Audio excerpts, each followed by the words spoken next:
What's up, guys? Before we jump into the last episode of season 2, I just wanted to share with you guys some great news. We are going on tour. If you want me to come to your city, all you got to do is text me right here so I know where to go. Other than that, please enjoy the season finale of season 2. And I'll see you guys next year. When my career was just starting and I saw how broken it all was, I was so bummed out, and I was talking to God and I was like, I don't know what to do here. I don't want to do this. God was like, Zach, you're not wrong. It's very broken. But I, God, am going to fix it. I'm going to make a better version of this, and I'm going to use you to go and do that. Me amongst many other people. Here's what you got to do, Zach. You got to go sail on this broken boat, knowing full well it's going to sink. But you got to ride this boat so you can build up your resources and reputation. And simultaneously, I will be giving you downloads of the blueprint of what the new boat is supposed to look like. You'll kind of be building that boat while you're riding this boat, and then at the right moment, you're going to jump ship, and you're going to take as many people with you, 2 by 2, and go create a better version of what this, unfortunately, kind of has always been, which is a broken version of itself. I'm just playing, I don't fight, I do pray, I only go the way of Mr. Yahweh. It's not often I sit down with somebody and they say something that makes me think. Oh, this was great. I love you guys. Will you give me something to think about? My own damn way. I had a lot of fun on this interview. I can't tell you how unbelievably excited I am. Welcome back to the George Janko Show. Guys, I'm with an absolute legend, Zachary Levi. I have got introduced to you by my sister at such a pivotal moment in my life. I'm going to be honest with you. Yeah. I would hope you would only be honest with me. Yes. Yeah, by the way, I love how you're sitting. You're making me want to even get more comfortable. I just kind of, you know what, I always feel like we sit too sedentary too often, and sometimes I just get like not restless leg, but it's like I'm constantly shifting, and so if I can just like get myself sat and more comfortable, better posture, You can think better. all the Be things, more- all yeah. the things. I love that. And by the way, thank you. I feel so much You're more welcome. comfortable. Look at that. Glad I made you feel comfortable in your own home. I was traveling, and my sister was like downloading things on an iPad for me, because I have such bad anxiety on planes, like insane. Thank God, not anymore. I realized that it was like a controlling type of thing, and now 100%. turbulence doesn't affect me. 100%. But at that time, it was like wildly rocking me, where I would sweat. There's actually a picture I'll even post. I passed out on the plane once. I took an edible. That was a bad idea. That was a bad idea. But I remember I just look, and this was like about, I want to say 3.5 years ago, and I just see this show called Chuck, and I'm like, what the hell is Chuck? And she goes, you've never heard of Chuck? And I go, Chuck? I'm like, what is it about? She goes, I'm not even gonna tell you, just watch the first episode. Bro, this is recently, and it threw me back to the days where shows were great. There was no more crap in there like that was not funny or weird, or like, when I watched it, I felt like I time traveled back to my favorite time of days. And it really put me in such a great mood. It made all my travels like so nice. So one day I told myself, I was like, God willing, one day I'll be able to sit with him and I'll tell him, like, bro, you took a lot of anxiety away from me.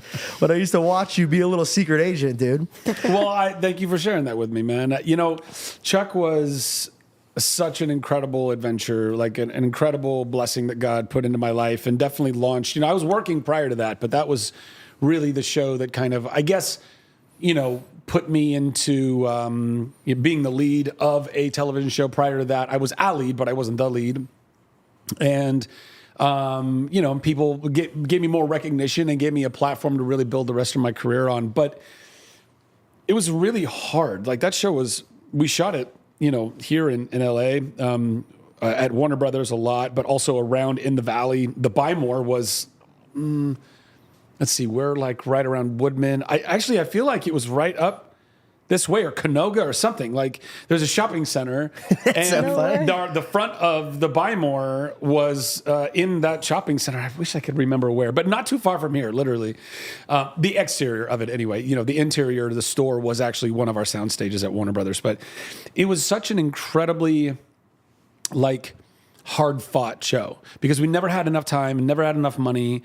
And we were constantly, every year we were on the chopping block. Like, we almost got canceled every single year. So had you been a fan during that, it was a roller coaster. Like, to all of our Chucksters out there who stayed with us, who believed in us, who loved us, like, they really kept us going, and they kept us going for 5 years. That and NBC's development slate just continued to come in subpar for them to replace us, right? Had they had a development slate in those 5 years, where they had multiple shows. They were like, this is such a banger, and it's definitely going to do better than Chuck.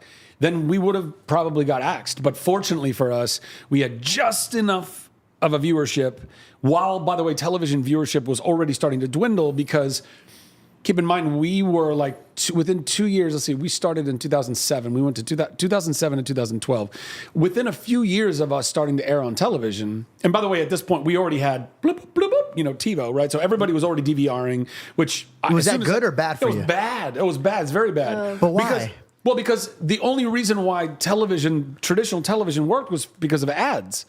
So if all of a sudden everyone can just blow through all the ads, they don't mean anything. So everyone in network television and cable were like, whoa, and they're even right now, they're still trying to figure it out, which is why so many people went to streaming, because if you can just charge people a subscription, now you're not having to depend on Pepsi and Toyota and everybody else paying you millions and millions of dollars, because you have a wrapped audience from the time you end this act to the time you start the next or whatever. You got that commercial break, right? Like in the 80s, in the 90s, before we had TiVo, so like peak television viewership of population and popularity, I mean, dude, you would have like, the show Cheers when there were only 3 channels, right? So like in the 80s, pre-cable, or really pre-cable becoming what it became, and let's say, Fox came in, but like Fox was still like a little channel compared to NBC, ABC, and CBS.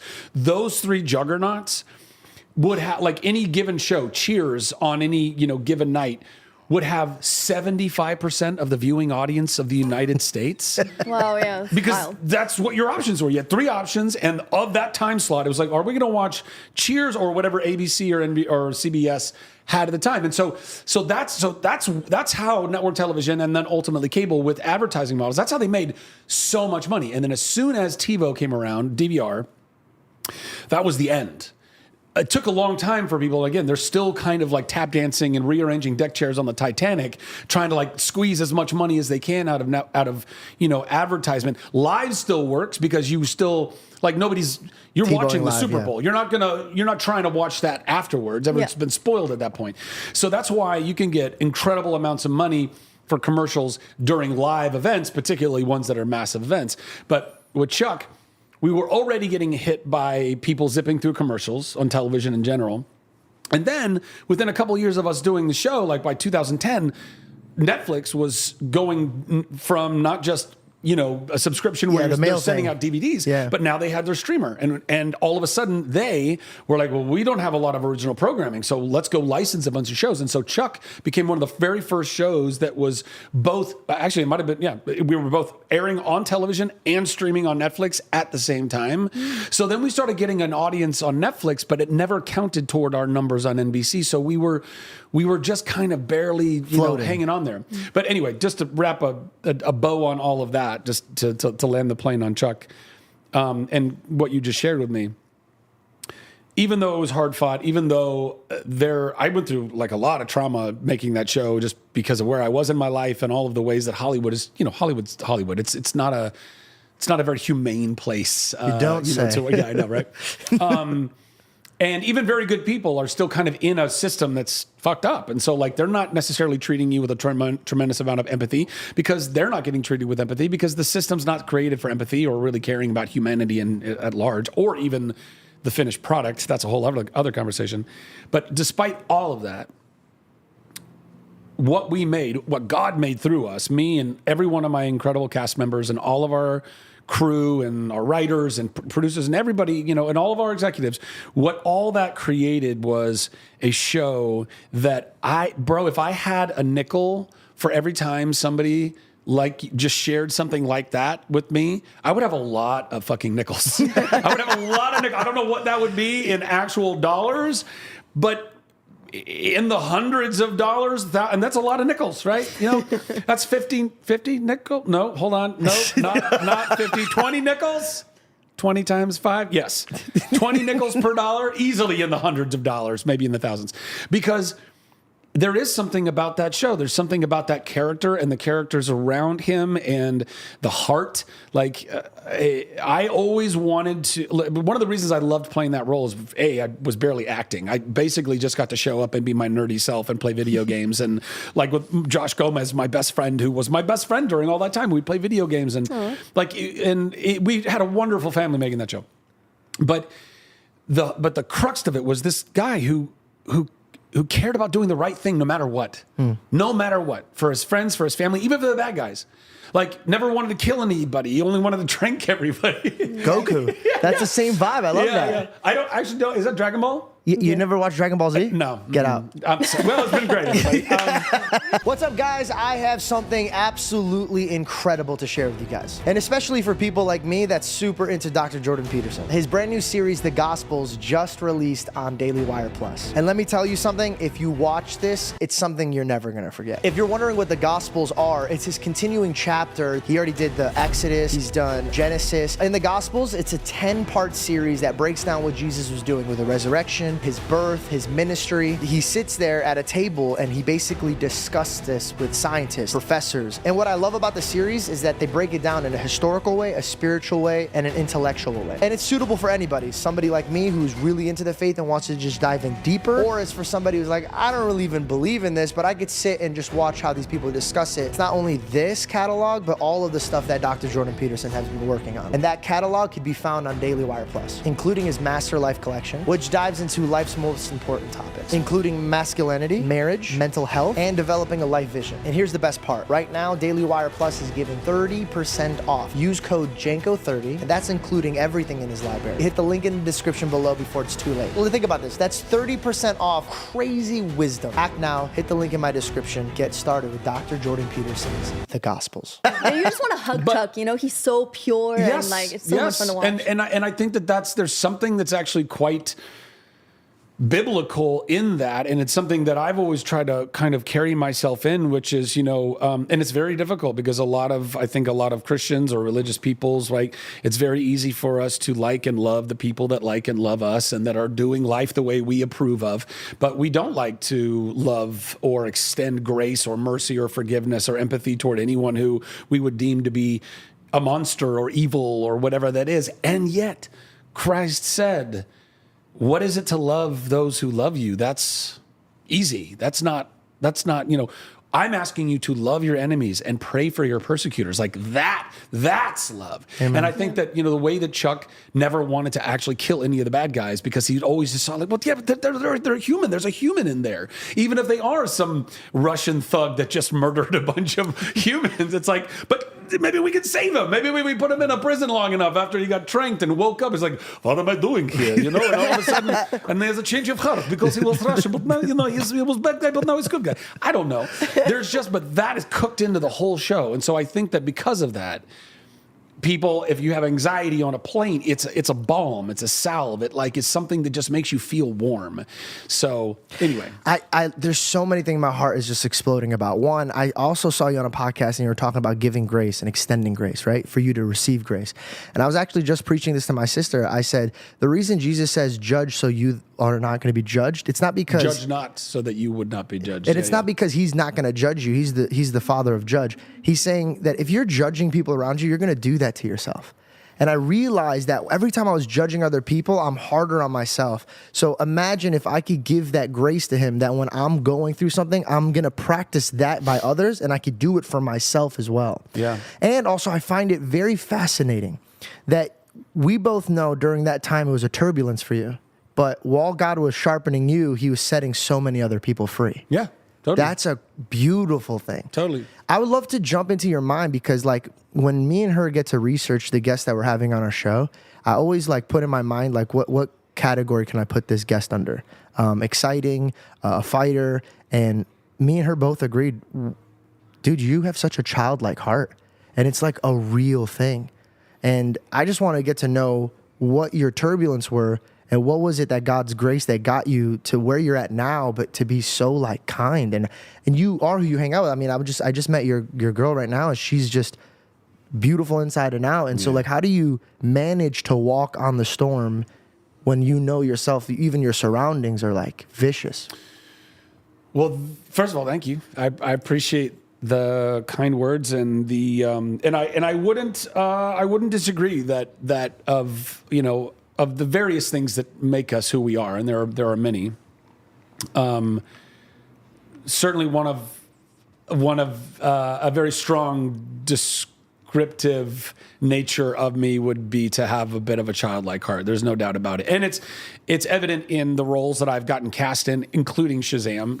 Literally it's a child who has a magic word that makes him an adult superhero, but is still a kid inside.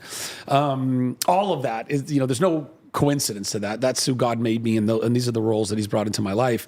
Chuck as well, has this innocence to him that, and it's not a naivete, but it's although, I think sometimes I guess one could attribute it to that, but I think by and large, it's just always the heart that God, since I was a kid. I mean, just the heart that I've had and that I was born with and intentionally born with.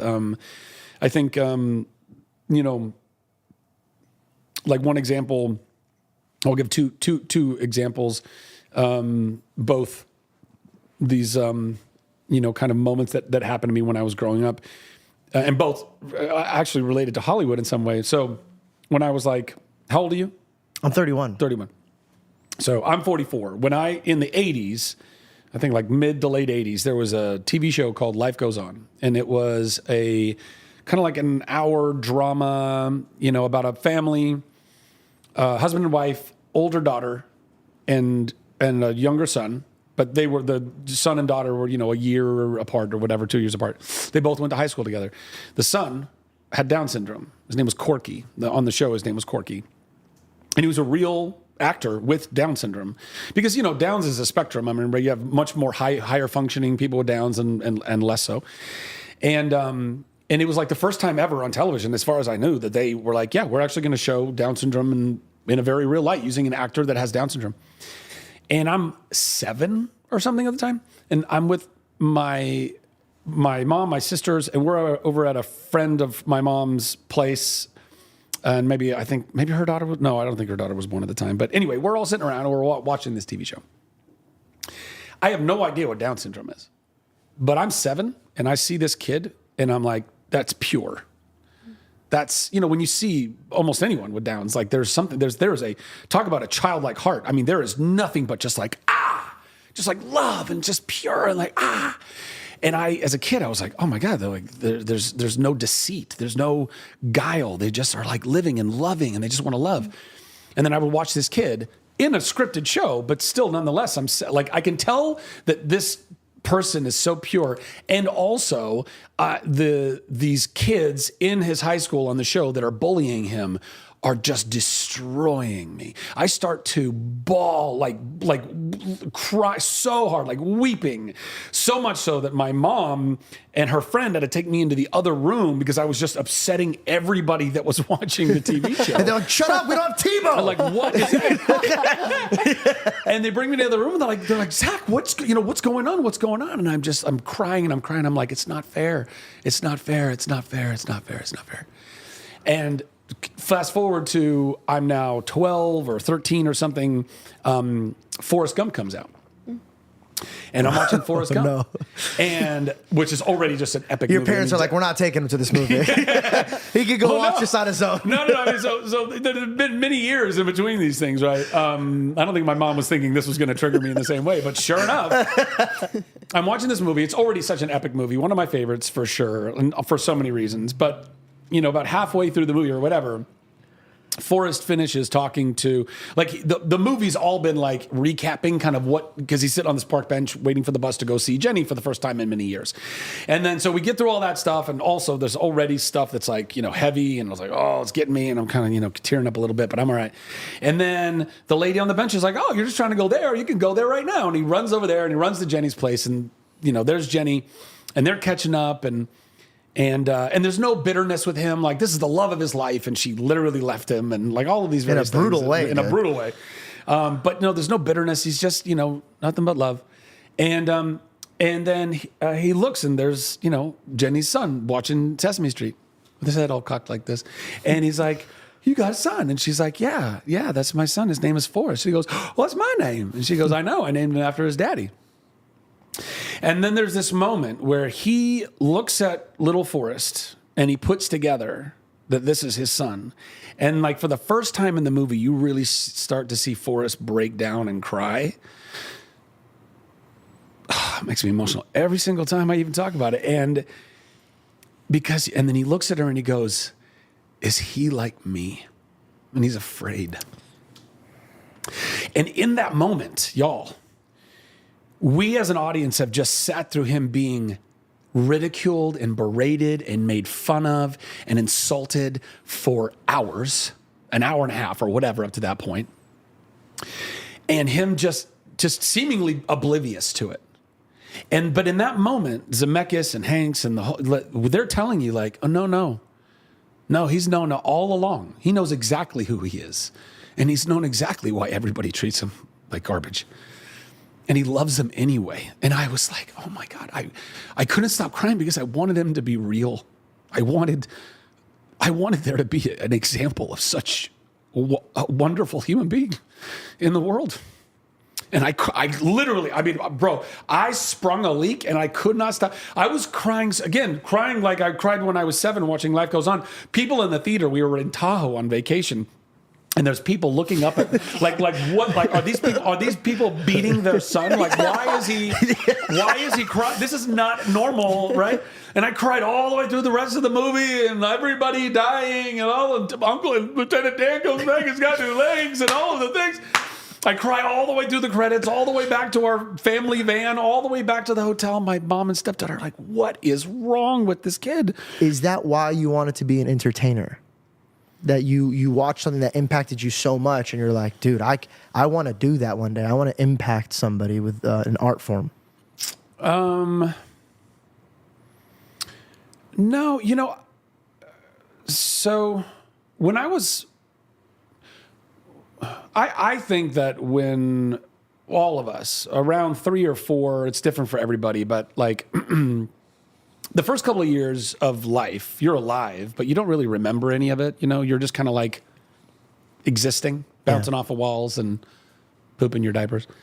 But then around 3 or 4 is when like the movie starts, like your awareness kind of comes online, And as far as I can tell, right around that time, so let's say, 4 years old, and my awareness, my consciousness kind of like clicks on. I felt like I just knew things, not cerebrally, like I didn't know them as like thoughts per se, but like I knew them in my knowing, in my soul.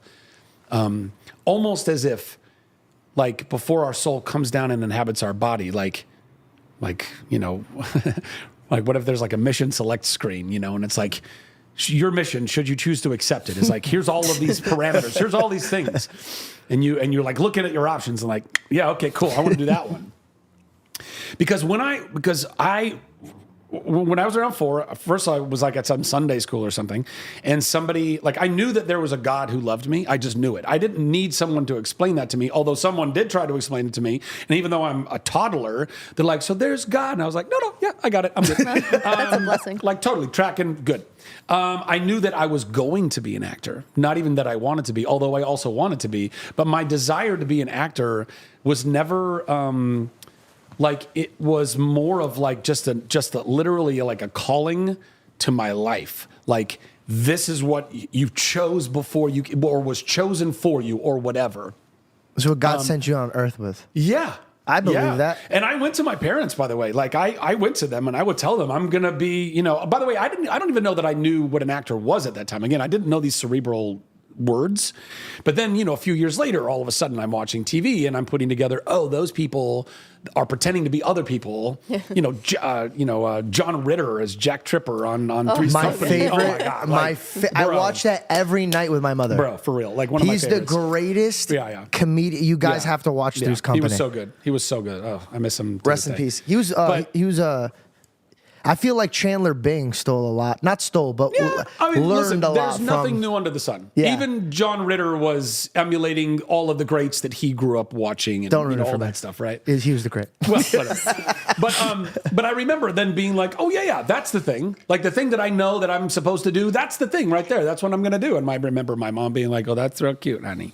And I was like, no, I'm going to buy you a house one day. She's like, that's real cute, honey. So, I don't know. It's weird. It's just like I had all the confidence in the world that no matter what, I was going to do that. And then there was a few other things that I felt very intensely in me. But one of those other things was, and I think this was really jogged by, again, being around 4 years old and looking at a cul-de-sac for the first time, or like really like taking in what a cul-de-sac is. And I don't know if you guys had this similar feeling, but I've talked to other people, but I think even as a child, you look at a cul-de-sac and you go, this is the coolest thing I've ever seen. Georgie loves this is the coolest thing I've ever seen. And but here's the thing. But check it out. But I think it's because deep down in us, evolutionarily, right? We're hunter gatherers. Like we've only become this version of who we are with all this technology and all this stuff in the last few hundred years. Prior to that, we were blue collar individuals who literally still hunted and farmed, and we did all of the we were more in touch with nature, with each other, with community. We didn't have these metropolitan spanses that are New York and LA and all this stuff. Like we were more local. When you look at a cul-de-sac, it is a tribe. It is like literally a circle of homes, and there's protection in that. There's deep value in that. And I think it's because we know from thousands and thousands and thousands of years of literally genealogical kind of like imprinting, right? We know it. Even as a kid, you know it when you see it. And so I knew then, I was like, oh, that's right, community. I'm supposed to build community. Again, had no idea what community was. I just knew it in my knowing. And then over the years, I would tell people, I'm going to buy a bunch of land one day, and all my friends and family are all going to live there, and blah, blah, blah, blah, blah. And again, lots more head patting. That's really nice, honey.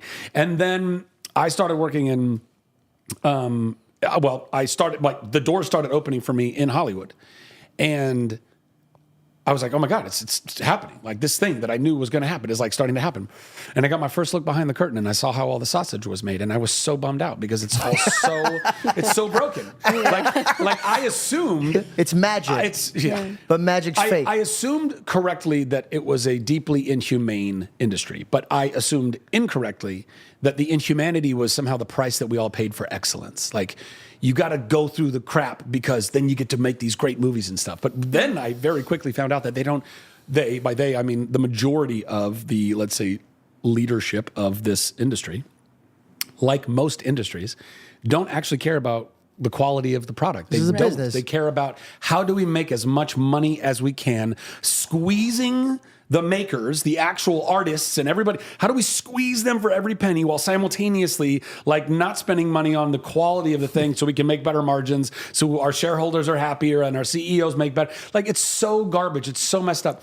It's showing now in platforms because now there's so many platforms, so many streaming services. So now that's really showing. Yeah. Dude, this is crazy. It's crumbling. But anyway, so I didn't get into acting for those reasons, but they're not reasons why I act. These are hugely important reasons why I think to be an actor, you get the opportunity to tell people, be a part of stories that get to either bring levity into their life and or shine lights on very important things. Amen. Yeah. I was washing my hands over there, and I kid you not, I turned to her and I go, this interview, I don't feel like I'm just going to interview somebody. I feel like I'm going to make like a really good friend. Like there was something about you when I was watching. I was like, dude, God is using this man at such a high velocity. You love cul-de-sacs. That was one of my biggest sailors. Three's Company, literally Three's Company. And then the ranch with the ranch. And before you even say it, can I ask you something? Are you going to be building a work thing for are you going to build like a studio or like a or something business wise that you're going to take reign and you're going to get rid of the thoughts of just squeezing out the artist? And yes. Are you? So when I had that revelation, when my career was just starting, and I saw how broken it all was, I was so bummed out, and I was talking to God, and I was like, I don't know what to do here because I don't want to do this. I don't, even if you really don't like a thing, if you choose to engage in it, you're complicit in it. You're basically saying, I think it's messed up, but I'm going to do it anyway. It's like, okay. You're part of the problem. Yeah, exactly.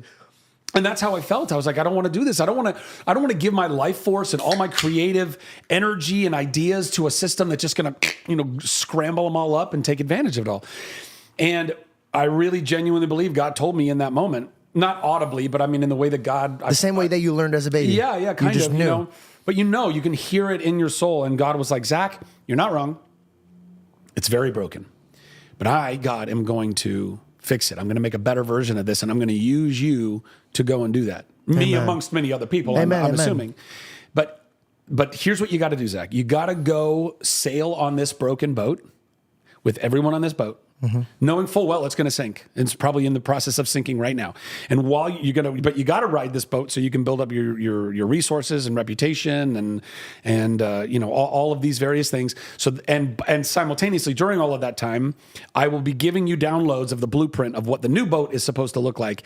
And then you'll kind of be building that boat while you're riding this boat. And then at the right moment, you're going to jump ship and you're going to take as many people with you, 2 by 2, if you need to, and go create a better version of what this unfortunately kind of has always been, which is a broken version of itself, which is why Charlie Chaplin and Mary Pickford and Douglas Fairbanks and all of like these silent era OGs, they started United Artists. United Artists is not just some shingle that makes movies to this day. That's, I think, owned by MGM at this point, but they were the original like rebel alliance to the empire. Like they realized that they were the ones generating all the value for all these movies. And by the way, they were literally like Charlie Chaplin wrote, directed, produced, and starred in his own movies. He wasn't just an actor. He was all of the things.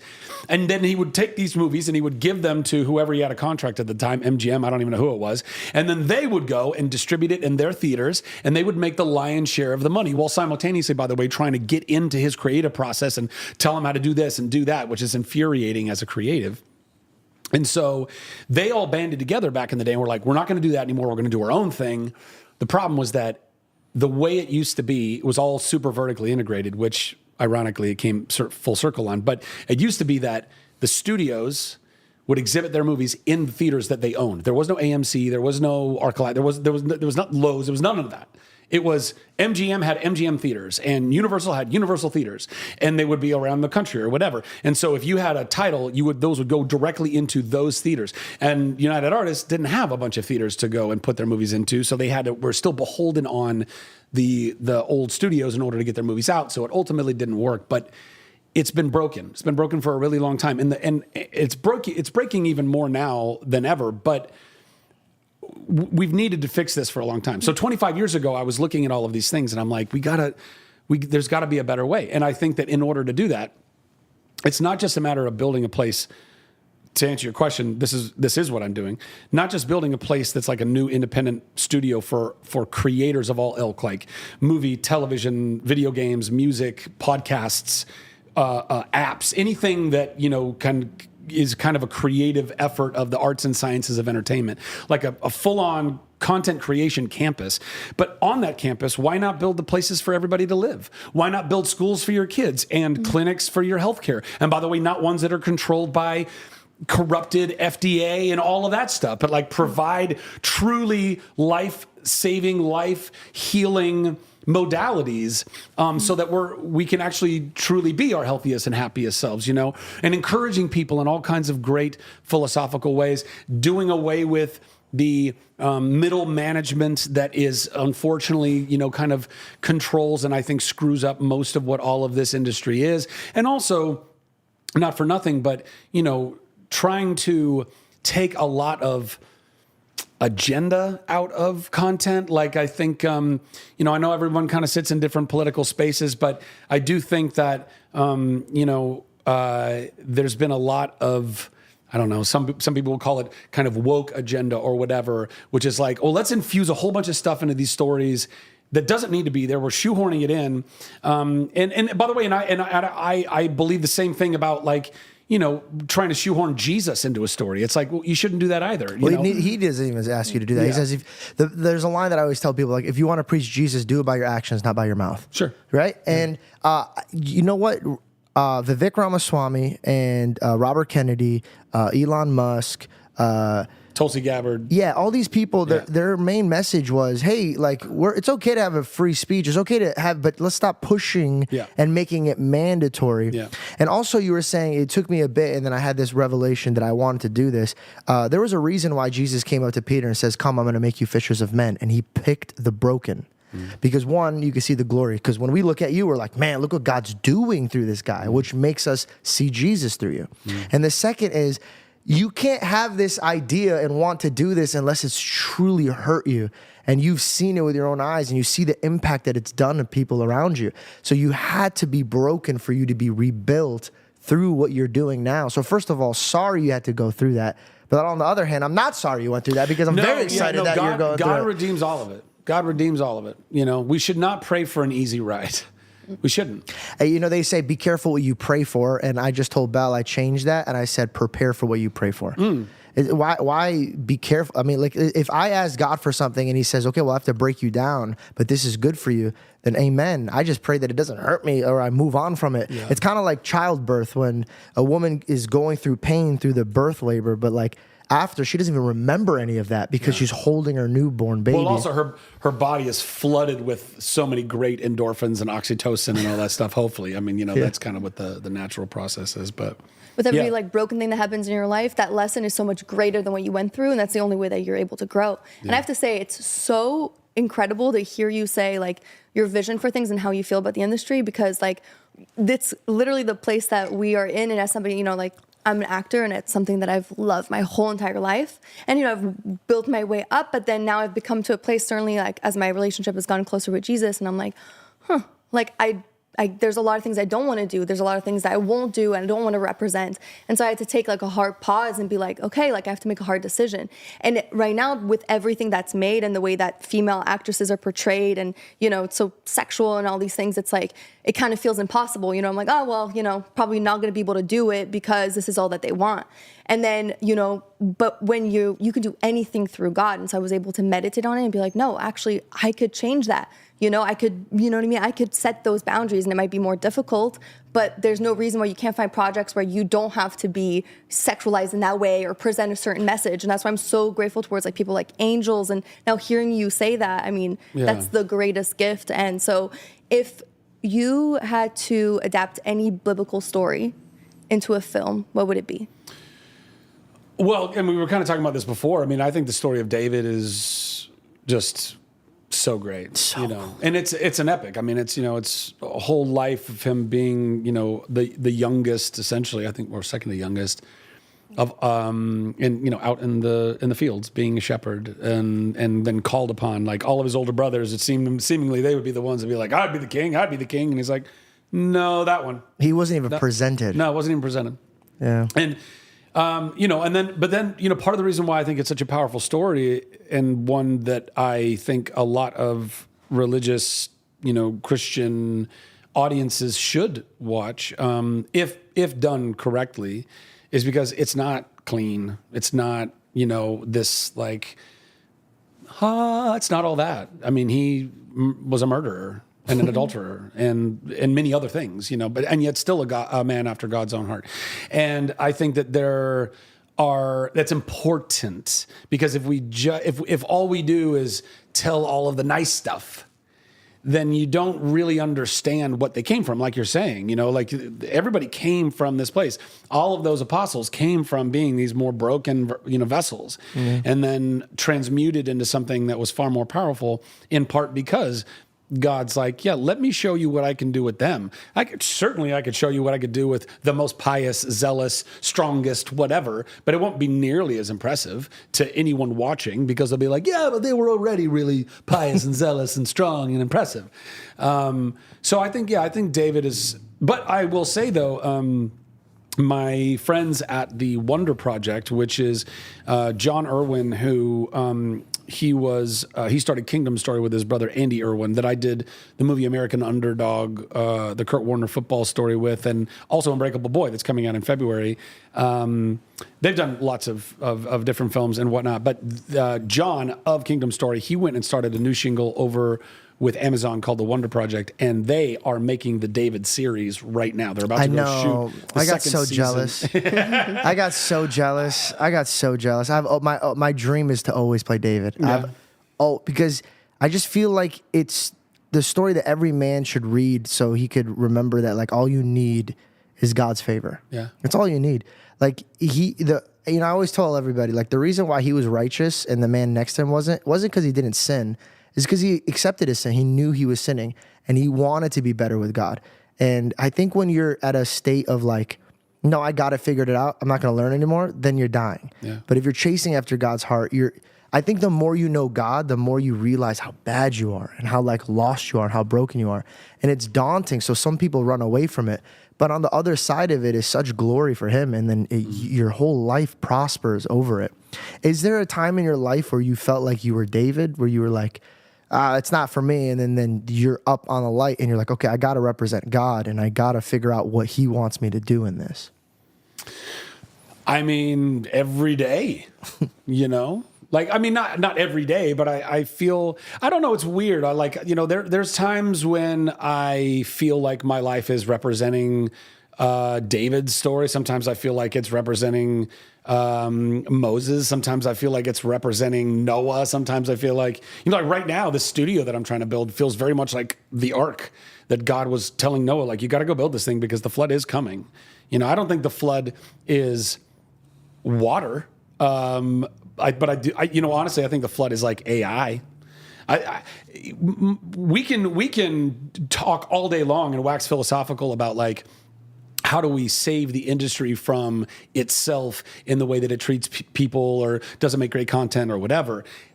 Guys, honestly, like T-minus 2 years from now, good luck finding any job because the studios will have a technology. It's already basically here. But imagine, if you will, you know, not only will every studio possess this technology, but then they'll go to you and say, you know, hey, as a part of your HBO Max subscription, you can pay, you know, $10 extra and you get to use the creator sandbox. And in there, you can make your own movies. And all you have to do is, and you can type in, I want anything that's a Warner Brothers asset. So it could be Shazam and Batman, and it could be Neo from The Matrix, or anything that's under that one. And you can type in all these characters, and you want them to go on a treasure hunt on Mars, and I wanted to feel like a Steven Spielberg movie, go. Dang. And then it will make that movie, and it will look indiscernible from human made. In fact, it'll look amazing, and it'll be entirely animated, but it'll look like real life. Like, this is where we're about to be. So what makes you still want to pursue what you're going up a flood? Well, because I think that there should always be, hopefully will always be a niche, at least a niche part of the entertainment industry where people are like, I actually still want to go support humans making art, like human made art, no matter how good AI derived art becomes, and it will become very, very, very, very good, and it'll be cheap. That's where I think most people don't. Most people think, well, yeah, but I'm never going to want, like, you know, a computer generated movie. You're like, yeah, if we're being super altruistic, sure, obviously. But if a human made movie still costs you $20, but for $2, you can make a movie where you, by the way, get to scan your own face and your own voice, and you get to be Superman.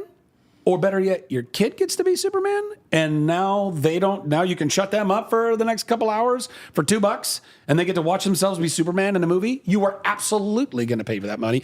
Also, we're going to be, as actors, we're going to be competing with long dead actors. They're already going to all the estates of all of the dead actors. Yeah, they're bringing them back to life. Hey, Gene Kelly's great-great-great-grandson, who, by the way, is not Gene Kelly by a long stretch, might be a lovely person, I don't know, but like isn't nearly famous or rich like his great-great-great-grandfather. And they're going to go, hey, we'll pay you $2 million to use your great-great-great-grandfather's likeness for the next 10 years. And they'll be like, sign me up. And they're going to get $2 million. And then all of a sudden, we're all going to get to watch Gene Kelly movies again. Like, how insane. And again, I don't want to support that, but are you kidding me? If all of a sudden there's a Gene Kelly, like a new Singing in the Rain sequel, I'm like, oh, take my money. I want to watch it. I would want to watch that. Three's Company in the modern times. I mean, come on, you know. So anyway, so there's a lot of things that are happening even within our own industry, and why, like, for example, that feels very Noah for me, and yet sometimes it is that where I know my heart. I know that I've always had a relationship with God, and I've always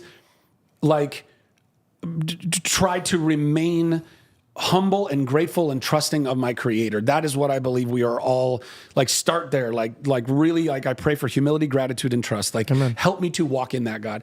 And I think that to the extent that I know that I don't walk a perfect life all the time, that I'm still a man after God's own heart, even though I stumble all the time. There's plenty of David, I think anybody can kind of find that. But also there's something in David that, there was also that warrior and him fighting against forces that would want to destroy that which is light and that which is God breathed. And so I think there's also a responsibility to that. And there is darkness in this existence. There are principalities and powers and things that we need to not just be aware of, but also, go up against. Actively go up against. Amen. I agree. There's always a Goliath. Yeah. So fascinating, man. It's really cool watching you speak because it gives me more confidence. I think sometimes when you're alone, and you probably felt like this when you were doing Chuck, but sometimes you get exhausted getting back up. Even though God gives you the strength to get back up, sometimes you're like, fuck, dude, let me just stay down for a bit. I'd rather just lay in bed right now. And so when I see how excited you are and how sharp he's made you, it's like, I think this is why he says, behave like me so they could see me and they could encourage them to be like me. So thank you for that. I want to jump into natural talents because if we're talking about AI, that's cool. That's a computer thing. But dude, you could actually legitimately sing. That is bro, you have an amazing voice. Did the acting come first or the singing? Were you let me play that part? By the way, I could pretend like I could sing until I actually could sing. What came first? I mean, they were both kind of simultaneously, to be honest. Although, no, actually, well, yeah. You never trained? No, recently in the last... You never trained? No, in the last couple of years, I started working with a vocal coach. These past couple years you started? Yeah. Dog, you are talented. Thanks, man. I mean, listen, again, that's all God. That's all a testament to God. Yeah, God but you're a freak of nature God for being able to put it to work. Of innate understanding and talent to begin with, but also gave me understanding and curiosity to want to keep working on it, even just in my own understanding. And so that's been a lifelong thing. And when I was a little kid, I was always entertaining people. I was a total ham, had no off switch. I mean, honestly, that was, I would drive people out of their minds. I mean, truth be told, I was really good at making friends and then I could lose them quickly because they were would this guy just shut up? Just chill, just be chill with us. And I'm like, let me need Jim Carrey some more for you. I'll thank you. I mean, it's what are you doing? Because there was deep insecurity in me, that I didn't realize until much later in life that I didn't love myself. I mean, this is what some life-saving therapy literally at 37 taught me for the first time. But when it came to the talents and stuff that I have been able to access throughout my life, I mean, me and my sisters and my cousin Nikki and her mom Sally would driving down the road and singing, oldies like Hey Earth 101. I was always singing. I always loved singing. My dad was a singer as well, although we didn't grow up with him. But I do think that there's genetics in all of that stuff too. Whether it's your control of your vocal cords, the strength of them, your own just inner ear, how well can you hear pitch and all that kind of stuff. So I've always been doing it. And then when I started doing theater in middle school or whatever, started doing musicals. And so I was singing in all of those and, trial and error and okay, I'm giving it all I got. And then I'd be I would have no voice by the end of 3 performances. And I'm there's gotta be a better way. And so, unfortunately had wonderful music directors along the way in different productions that would help me to understand other things. But it wasn't until really just a few years ago where I was singing the national anthem at a Dodger game, and my friend Jessie Collins, who's literally one of the most insane vocalists that I know, she's Kelly Clarkson's number one backup singer, does all of her arrangements for her show and all that stuff. Anyway, she works with this incredible vocal coach named Dave Stroud. And so because I was singing the national anthem, and it's a hard song to sing, and it was at a LA NLDS, a divisional series game. Yeah, you can't mess that up. No. And so I went to Dave and I was like, can I just run this with you? And he's like, yeah, totally. And so we, little nudgings here and there, but it was pretty straightforward. Did that. Actually, you know what? maybe the first time I went to him was when I sang in the Academy Awards. So Mandy Moore and I, we did Tangled, which was such, again, as a Disney nerd my whole life, like I got to be in a Disney animated musical and one of the best, and playing one of the best princes ever. I'm humble bragging, but No. It just legitimately- got recently voted as #1. Probably. No, it did. Flynn is incredible. And they're building a park at Disneyland. In Disney Tokyo something or other, there's a ride there, but I don't think they're building a Tangled I thought that they're building a whole theme park. of Tangled. Yes, this is what I saw at the. That would be so cool. There was like a Disney I'm gonna have to- update. I I'm gonna could have be. to- I'm gonna have to Google I that. love how I would know it before you would know it. Like maybe. Did you do like voice stuff for the Tokyo Park? No, they just used the was existing song. The AI thing. You're like, son of a But gun. there's, yeah, totally. Oh my god, for real though. But it's really interesting because they have a Japanese singers singing it so it goes between the English version and the Japanese version. So I really want to go see it and hear my Japanese counterparts. Yeah, singing you have the to song. go. How did you even get involved with that project? That's such a by the way, that's a huge project. Dude, it was completely God. So, as are most of the incredible things, if not all of them, right? God's involved in everything, every little thing too. So, but ultimately, how that all played out, my voiceover agent knew that this was casting. Flynn originally was written as having an English accent, and they were only seeing English actors. And my voiceover agent knew me well enough to know that I do a decent English accent. Could you give us a test? Sure. What do you want to hear, darling? Yeah, okay. Like something like this. I mean, you could go more, proper English, like something up in this area. Or we could do like Cockney, like this type of thing. Or Russell whatever. Brand. I was gonna say. Russell Brand. Hello. But anyway, and there's all lots of variations in between, right? Depending on where in England you're from. It's actually fascinating. I love all the accents there. But And you trained yourself on these too? all those are trained by myself. Yeah, never took any classes for that. This is But again, bullshit, dude. Well, listen. You know how much money I wasted Listen. to be no good? Some They should have some- just told me I can't do it. Some kids will, and I wish I would have done this, picked up a guitar and they screw around with a guitar every day for hours and hours. I, as this hammy kid that was always wanting to entertain people, would just, all the cartoons and all the movies and all the TV shows I would watch, I would try to emulate all of those voices. And Hey, I started dude, so did we, but we're not good. Well, you're All right, listen, I don't know what to tell you. You're making it seem like that's how it happened. No, but your innate ability to really feel, since you're in a young age, you're watching these movies, you're feeling them so much that you're sobbing. That plays such a big part in you being an actor because you can understand the character and you could truly feel it, so it comes through. Yeah, I think that there's definitely a level of empathy that was a part of all of that. And as an actor, it really is all empathy. It's like, okay, you're pretending to be another person. You're walking a mile in their shoes, literally.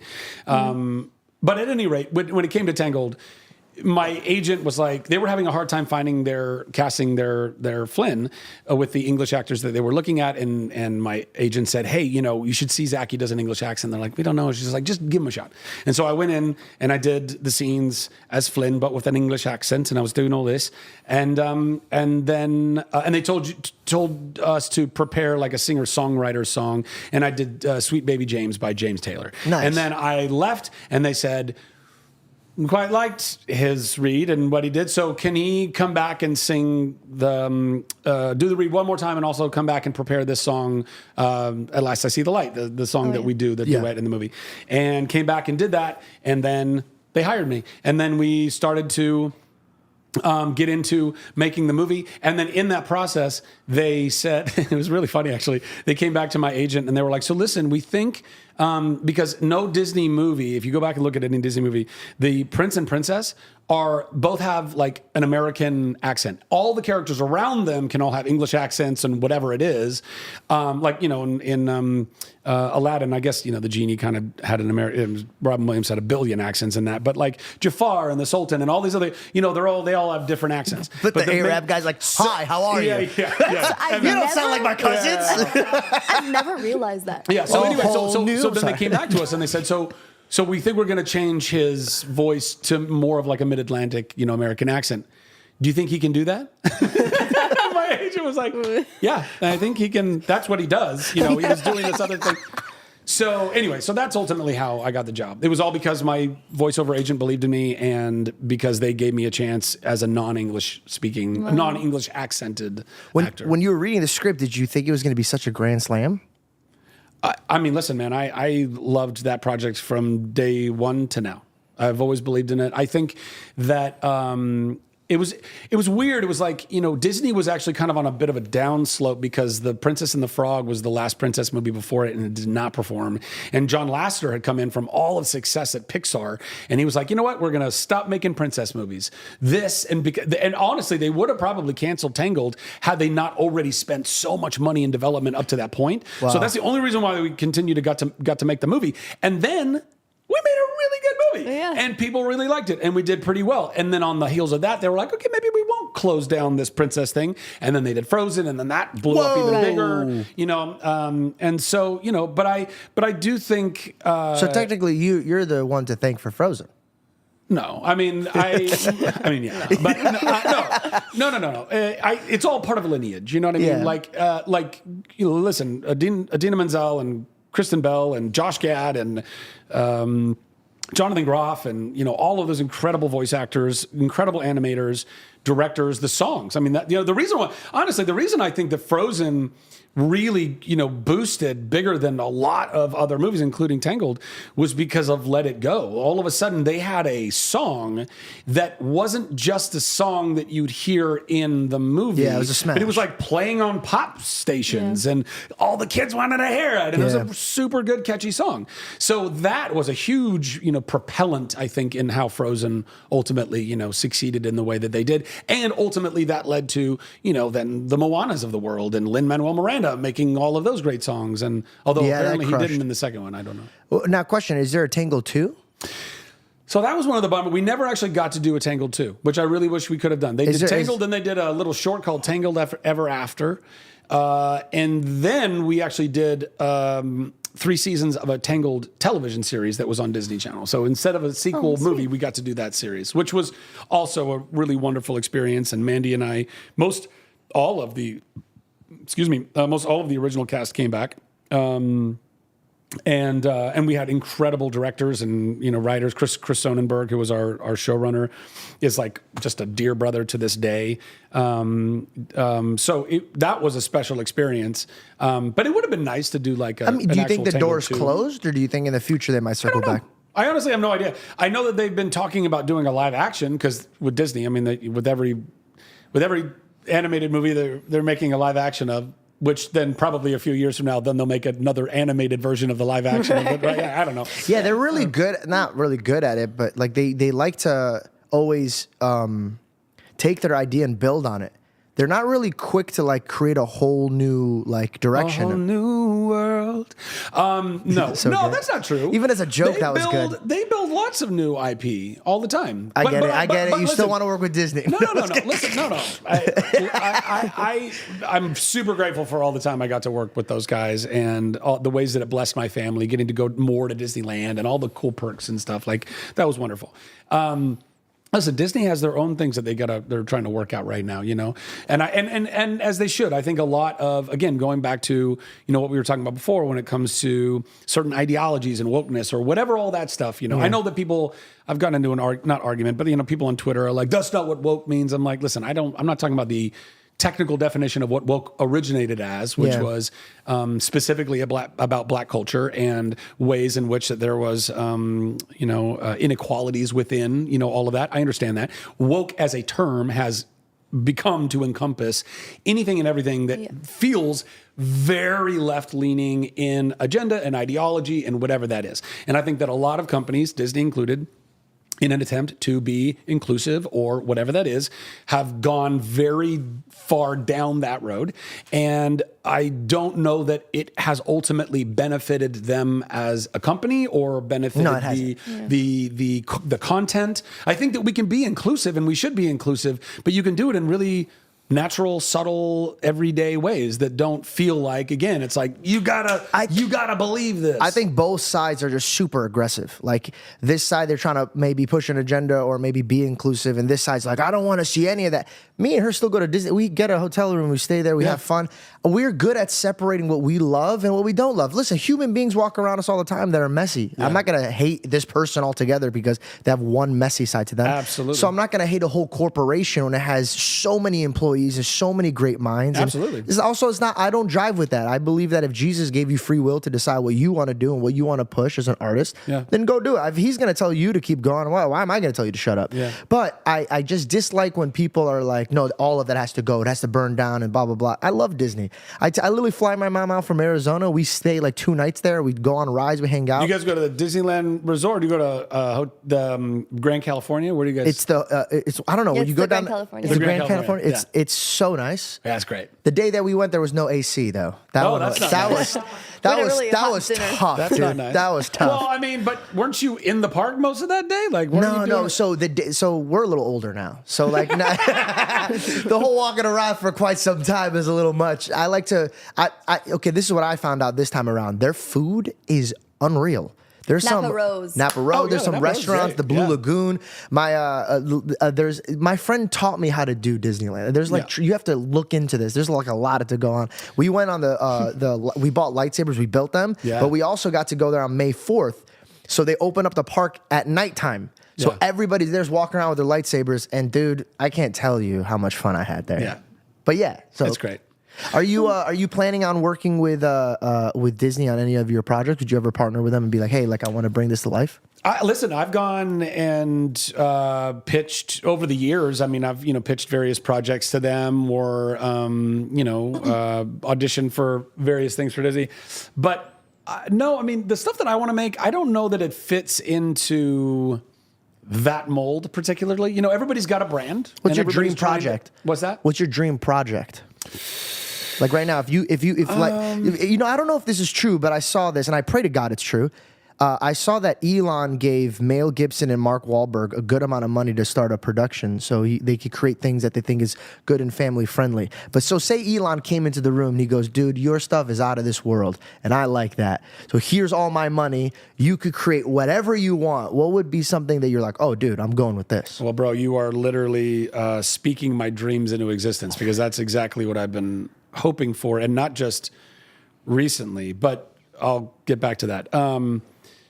First of all, when it comes to, I know exactly what you're talking about. There was this thing that's been floating around the internet that says Elon Musk has invested $1 billion into Mark Wahlberg and Mel Gibson's studio in Las Vegas, or at least into the content that they will make. I've heard that was just created, it was like kind of like a fake news site or whatever that created it.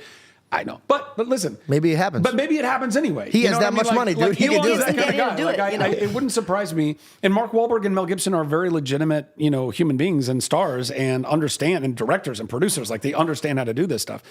I would love to meet with those guys, because I think that creating a whole network of different studios that are all kind of collaborating together to make excellent content, and giving an alternative to the existing system would be epic. I don't really have an agenda to make anything, like I don't really have an agenda to make, like, let's say, family friendly content, although I do want to make some content that is family friendly. I also want to make content that's adult content. I want to make like some cool, crazy sci-fi, movie or series that might be, PG-13 or even R or something like that. I don't know. Like, I don't think that in order to like create the alternative to Hollywood, that doesn't mean that you only make G or PG movies for families. No, They of do course plenty not. of that. You got to They do tell it the very real well. story. You got to tell great stories. Yeah. And so listen, I have so many different ideas for shows. A really dope Western series based on a graphic novel that I've been developing for a while that I think would be incredible to shoot in Texas on my ranch. There's a sci-fi show that I've been developing for a while that, again, to go into the details would be, Also, somebody could steal it. Exactly. Yeah, They make an AI version of it. You're like, damn it. 100%, right? And then, and then there's also a show that I've been wanting to make for a long time, which is just like a really sober, like I think that with most, like I'm a sucker for a post-apocalyptic type of movie or show. Like, I don't know, like there's something that's very alluring about like what happens if a meteor hits the world or an alien invasion or, whatever. And, but I think that there has never really been a show that's tackled, well, what if like the economy just collapsed? Like nobody's ever, like to me, then that's like one of the realest ways that this all could fall apart. Yeah. Is if the money stops flowing because some major things happen in the world and there's insane layoffs. I mean, I think AI is going to be a part of this, like I really like, I don't want to be a doomsdayer, but I cannot stress this enough. Please, to everybody who's watching or listening or whatever you're doing, wake up to AI. Please wake up to it. It is not just some like, oh, that's fun, or that's like some passing fad or whatever. It's going to replace a lot of people's jobs. It is going to replace so many jobs, and it's going to happen way faster than you think it's going to happen. How many times do I tell that to you? Yeah, no. We talk How about it many all the times time. I walk into a restaurant, they're like, yeah, use the iPad. And I go, dude, this is going to replace you. Oh, yeah. And my mom walks into a bank, all of them are just standing there not doing anything, but Yep. they're like, yo, go to that thing. Yeah, It'll go take use care the of you. I'm kiosk. like, bro, Yeah. my mom would tell them, she goes, no, I want to use you because I want to give you guys work. Like if we keep going there, they're going to replace you. You guys are not going to have a job. Yeah. It's a very scary thing, but it's a real thing. What do you think we could do to counteract that? If it's how like wake up, but what do we do? Well, listen, I mean, Bless you. in the larger grand scheme of everything, as far as like technology and progress, like I'm a firm believer that you can't stop it. You can only hope to guide it, right? So we're not going to stop this flood. Yeah. We can only build levees and dams and channels and things to try and make sure that we're guiding it in the best possible way. There's still going to be casualties. There's still going to be a lot of people that are going to get hurt in the process, I think, unfortunately. But I think at the end of the day, we are moving into what is going to be a whole new world, like legitimately. And I think that what's going to happen is there's going to be a lot of jobs that, by the way, we never really wanted to do anyway. A lot of like menial nonsense jobs, whatever, like replace those. Fine. Yeah, but that's right? a bedrock. No, bro, trust me. Listen, drivers, like drivers. How many people are hired as drivers right now? Cabs and Ubers and trucks and all of that's going to be automated In like 3 years. Gone. And by the way, no disrespect, but would you trust somebody who's driving, which I've been an Uber driver, so I'm like, dude, pull over right now. Yeah. Or Yeah. would you trust the computer that has 1 billion sensors around it? So I it's don't like know. hard Don't to Well, argue you against. are now, but I mean, like I've got a Tesla and I let it self-drive sometimes, and it How blows my mind. dare you. It blows my mind. Like it's incredible. But by the way, I still actually like to drive, so I don't use it all that often, you know. But like if you're just like wanting to chill, it's a long drive or whatever, just go boop, and you're like, boop, you're No, done. it's so practical, but I would be like, Yeah, it's I know, stressing. but you eventually will get used to it. That's a progress that will happen. But I think that ultimately, and this is part of the reason why I feel like I need to build the campus that I'm building, or campuses, plural, if I can do multiple, is because I think that really, as humans, what we want to be focusing on are just, there's 2 areas of vocation that really mean anything anymore moving into the future, and that's creation and discovery. Everything else you can automate. It doesn't matter. People can, robots and things can do templates and make widgets and do these things. But when it comes to creating new things, AI will also be able to do that, but we don't want it to take over all of that. And also when it comes to discovering new things, we'll use AI as helpful tools in our tool belt, but we want to discover new planets, new bacterias, new medicines, new this, new that, new, whatever all that is. That is something that stimulates the human mind, heart, and soul. And I think that so long as we hold on to, we really hold on to lots of places for people to work, because the work is not just a matter of making income. Work is purpose.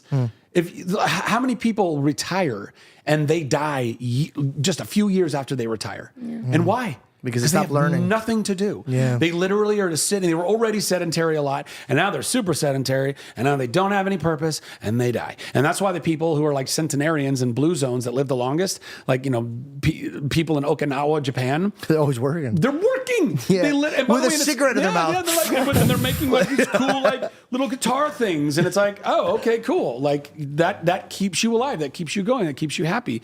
So I think it's important. We must have purpose, as we move into this new world. But I don't know. Listen, I don't know what it's going to be like for everybody else in every other industry. and I don't know for sure what's going to happen in entertainment. I can guess, and my guess is, in very short order, people, not just the studios, but everyday human beings, through the various catalogs of the studios, will have access, by the way, not just to make their own movies, but TV shows and video games. Like already right now, by the way, Electronic Arts, EA, they've got a maker sandbox that allows a gamer to go into this program and be like, I want a first-person shooter where all of the walls are made of balloons that I can pop, but also the guns are this, that, like give all these descriptive things and press enter, and it makes you your own personal Halo or whatever. Have you tried it? Because you love gaming, right? Yeah, you love gaming. I love gaming. No, I haven't tried it yet. What about the VR world and like how you could, like, for example, I think in the future, Grand Theft Auto is going to get to a place where you could just literally go into the game, That's fun. have money. That's fun. But like, does that scare you or does that excite you? Like how my wife just got excited. So I personally would like to, again, like can't stop progress, but we can try to guide it, right? I want to keep us from going full Matrix, jacked in, VR headset and out. Like, I don't want to do that. Mm-hmm. What I want to do is create experiences where people use more augmented reality. So you could still use one of those headsets, but you would see the real world. Like, Pokemon Go right now. Pokemon Go is an AR game. You walk around, you're looking through your lens at the real world, and then all of a sudden they paint in a Pokemon there. Gotta catch them out. And I have so many friends that are literally addicted to that game. Are you grown addicted to ass that adults? game? I don't play it. I don't know. I played it when it first came out, and I was like, I can't anymore. I can't do this. Can't do it. I gotta train them. I gotta spend my free time training them so that we can. I can't. Have you ever played RuneScape? No. Oh, I just thought maybe you'd be like a RuneScape guy. I'm sorry for throwing that question out. No, how dare you? But so anyway, I think augmented reality and doing cool gamings with that I'm about, because then you're still connected to the real world. You're still moving your body in the real world, but then we can kind of paint in lots of other cool things that you can interact with and have fun with. That's the only thing I'm excited about. I'm not excited about, like, God forbid, people losing their jobs, but I'm also like, I love Fortnite. I'm very like one game type of guy because I have Big things. Fortnite guy, huh? Yeah. Well, right now I like to drop in with my boys, and like to drop in, do a little battle royale. You know what I mean? I'm watching The Sopranos, and I've realized that a little bit once in a while an Italian version of me comes out. I don't know. You watch The Sopranos? I never watched it. You've never watched the greatest show to ever exist? I haven't watched it Nope. either. What? You're Italian. I know, but This is blasphemy. Anyway, sorry, I'll move on. I actually had a question for you. So you're very, very strong on standing up for what you believe in and also progressing your mind and your heart and your spirit, your talents. And you're not scared of showing the world, like, hey, I don't know, you guys might not agree with this, but I'm going to go this direction. Mm-hmm. How hard was it for you, and why did you start speaking up towards the election? I know a lot of people that are in your field are kind of like, no, I'm not jumping into that. Yeah. I mean, listen, in part, I guess that's part of the reason why I felt the need to, because I knew a lot of people in my industry and in my position wouldn't, and listen, I try not to judge anybody for any of the decisions they make, because I'm not walking in their shoes. I'm not living their life. I don't know what's going on in their heart and their mind. And God calls us all separately and differently into various moments in our lives. And for me, I am far less concerned now because Trump won, and not specifically because Trump won, but because I think we all, as citizens, won in a battle between not Republican and Democrat, between really like corrupted establishment government and a new unity party of Republicans and Democrats and libertarians, like you were saying, Bobby Kennedy and Tulsi. I mean, these are lifelong Democrats. Dude, we're living in a crazy time. Like, the fact that Elon Musk came out of nowhere to back Vivek Ramaswamy. When I had a conversation with him, I looked at her, I go, this guy's a genius. Yeah, Vivek, yeah. These guys are smart. like picked out by God to go like the Avengers and like literally. assemble. And I loved when you were in that interview, you're like, listen, I'm not necessarily voting for Trump. I'm voting for the team that's supporting him. Yeah. And did you, well, one, were you scared before you did that? And then two, did you lose any friends or relationships in this industry? So, I mean, listen, I definitely had, I think what I would call a healthy trepidation, you know, like listen, in 2016, I voted for Gary Johnson, I think was the Libertarian candidate then. I did not like either candidates. In 2020, I voted for Marianne Williamson, or I think she was the Libertarian candidate at the time, because I didn't like either option. I didn't even know who those two people are. Exactly, right. But to me, and I'm not disrespecting them. I truly didn't know. Both of those elections, any election is important, but I didn't feel like this is fate of the free world important in those times. Yeah. And I was also very vocally like not about Trump. Like, you know, I see all the same things that people have issues with him about. Like, I get it. I'm not walking into that vote blind. But to be able to watch his actual transformation from when he was first president to then not being, to then almost, by the way, getting killed multiple times, to him humbling himself and recognizing that there are other people that would make his ticket and make this country truly great again and healthy again and prosperous again, and to reach across the aisle and to get those people attached, right? You know, all of those factors were all like, okay, so these are the options. I definitely think that Kamala was somebody who was representative of a very corrupted establishment government. And there, by the way, there are a lot of Republicans, the Mitch McConnells of the world or whatever. They are Republican representations of that. I don't want anything to do with any of them. I don't think any of us should want to have to do with any of them, because they are the types of people that want to keep us in constant wars because of a very real thing, the military-industrial complex. It is very real. If we're in constant conflict, then our government and all of our defense budget goes toward paying the Lockheed Martins and the Boeings and the Northrops and and the Halliburtons, and they're all making billions of dollars while they destroy Ukraine, and then afterwards, and they get to rebuild Ukraine. Like, guys, it is a racket. Just please wake up. It's a racket. More than that, they love that all those people love that we stay sick all the time. Because if we're sick all the time, then they can constantly be selling us the solution to us being sick. There's no more profitable two industries in the world than war and sickness, right? And that's all corrupted establishment. And I want nothing to do with that. And for somebody like Bobby, because I was stumping for Bobby first, I really wanted him to be president. That's why we had him on the show. 100%. Oh, yeah, Bobby on the show? Yeah. Oh, wonderful. Yeah, and by the way, like this guy, first of all, he's ripped for his age. I don't know if you're watching these videos. Yeah. And by the way, his skits with his dogs and stuff, hilarious. Yeah. But besides that, what got me was like, one, he was like, I don't want the vax. Like, I don't like this. Yeah. And the fact that he wasn't like a puppet in my mind. When he was speaking, he was truly speaking from the heart. He's like, guys, we got to fix the soil. Yeah. Like, we stop yelling at the pharmacy. We got to get to the root of our foods and and all of this stuff. And so when I saw a man who wasn't afraid, and by the way, it's sometimes scary because like these people are his uncle and his dad both got killed by our government. I mean, I believe. I mean, I'm not saying anything, but I do agree.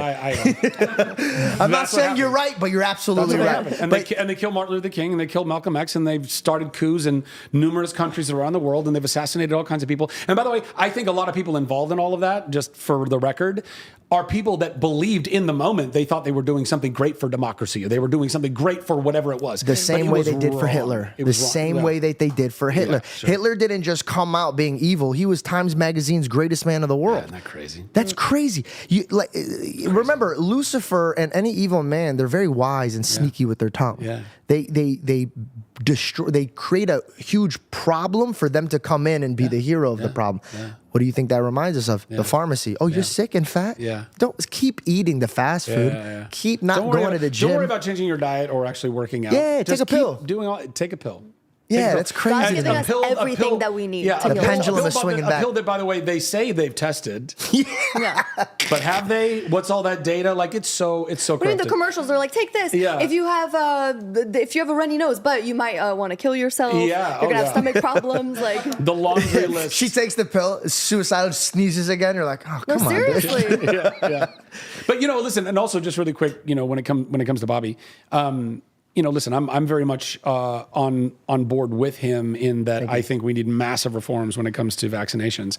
But he's not actually anti-vaccination. He is pro-transparency. And we have not had transparency because our pharmaceutical companies that manufacture all these vaccines, specifically vaccines, are basically in a loophole where they never get held accountable, and they have not done the safety testing. You can't even sue them. No, bro, that's it's crazy insane. Since to the me. 80s. I know, it's insane. So that's what we're trying to get to the bottom of, and that's what he will do, along with all of the incredible other nominations for NIH and CDC and FDA and all that. We got a clean house. It's got to be transparent. It's got to be good. It can't be just about special interest and lobbyists paying legislators to push all this stuff through. We can't have the head of the FDA, having just come from being a CEO of a pharmaceutical company, becomes the head of the FDA for a few years, and then goes back to being the CEO of a pharmaceutical company. What's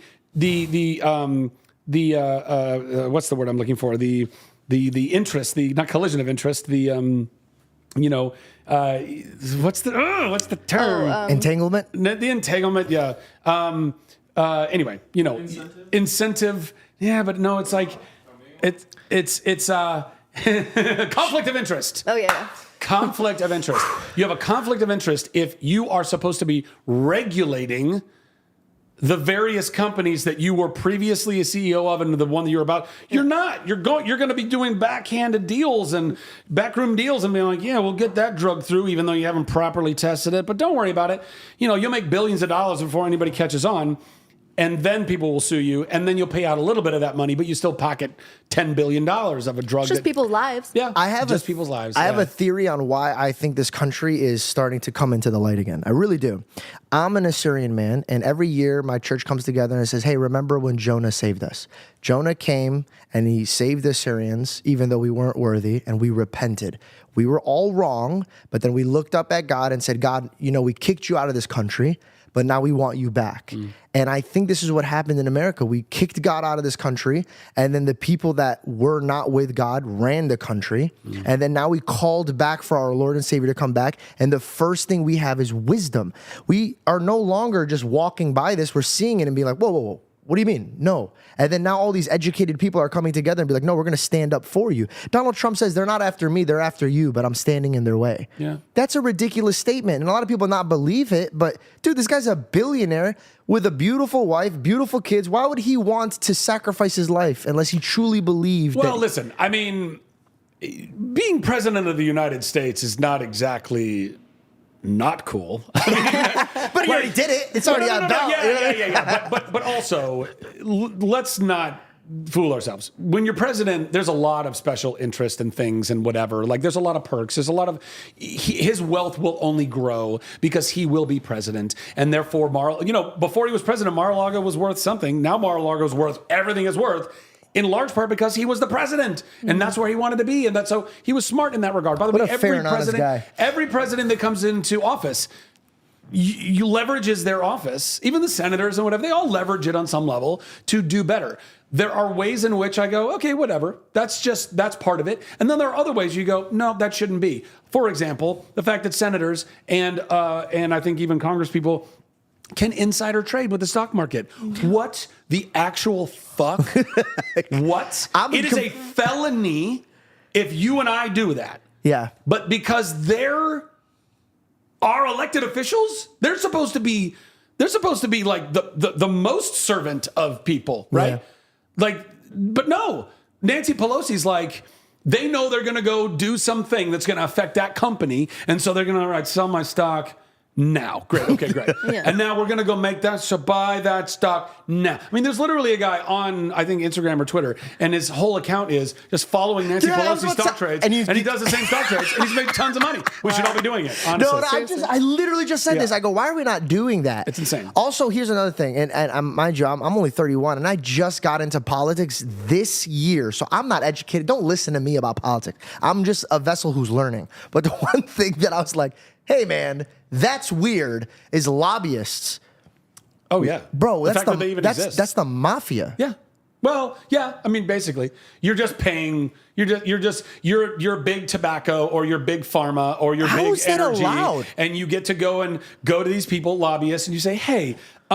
Here's a slush fund of money. Now go divvy that out to whatever legislators are going to be in our favor, and make it worth their while, and make sure that they know that you're going to put a lot of money. We're going to put a lot of money into their reelection campaigns. Yeah, how is it illegal? How is it legal?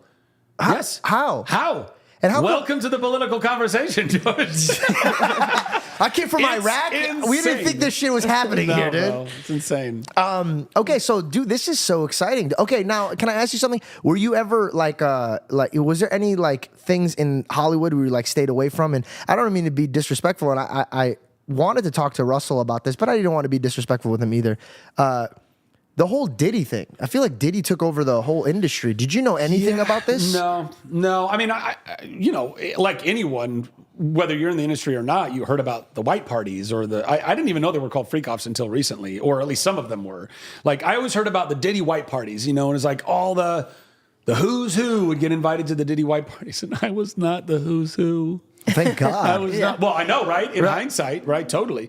No, man, it's weird. Again, totally God, like no matter how much you even might want, and I really wasn't like, oh man, I want to get invited to these parties by any stretch. Like I was like, that's a whole other like world. Like I'm not, it was, by the way, predominantly the music industry, but also, which I wasn't really a part of. And not that didn't cross over into a lot of big other celebrities in Hollywood and stuff, but like, that wasn't my vibe. I mean, I was like, I had like my community of best friends in Studio City, and we would hang at my house and play ping pong and poker. And, I had a home church that met at my house for 10 years. Like, like there's all kinds of layers of, kind of the journey that God had me on, and ultimately used all that to protect me from finding myself in a lot of situations that, let's be honest, I guarantee there are people on whatever the list of those on tape at the Diddy parties doing probably some very salacious things. And if and when, I hope when, not if, I hope that both the Epstein and Diddy lists or whatever, I hope that those do get published. Not because I want anyone to be killed over it or whatever. I think that we need transparency in this world. We cannot just constantly have all this, cloak and dagger and all of these secrets and stuff. It's not good for us.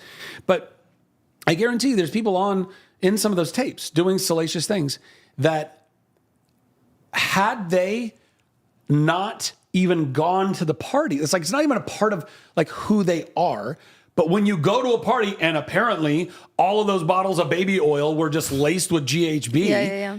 So you go to the party not knowing what you're getting into. Now you're being handed a drink with MDMA in it, not knowing. And then they're rubbing you up with GHB. And the next thing you know, by the way, it's a date rape drug. Like, people don't remember. I don't know, man. Because my mind is like this. I go to the party. Yeah, dude, Diddy invited me. Boom, boom, boom, boom, boom, boom, and I'm there and I'm having a good time. But if somebody's squirting some oil and they're like, yo, come here, I'd be like, dog, get away from me. Yeah, but it's peer pressure. I don't know, No, I didn't fall for peer pressure, dude. I didn't do it in high school. I ain't doing it at Diddy's party. But think about it. All those people. Good for you. But in high school, you didn't have Diddy and Jay-Z and whomever else that was standing around. I also didn't have friends.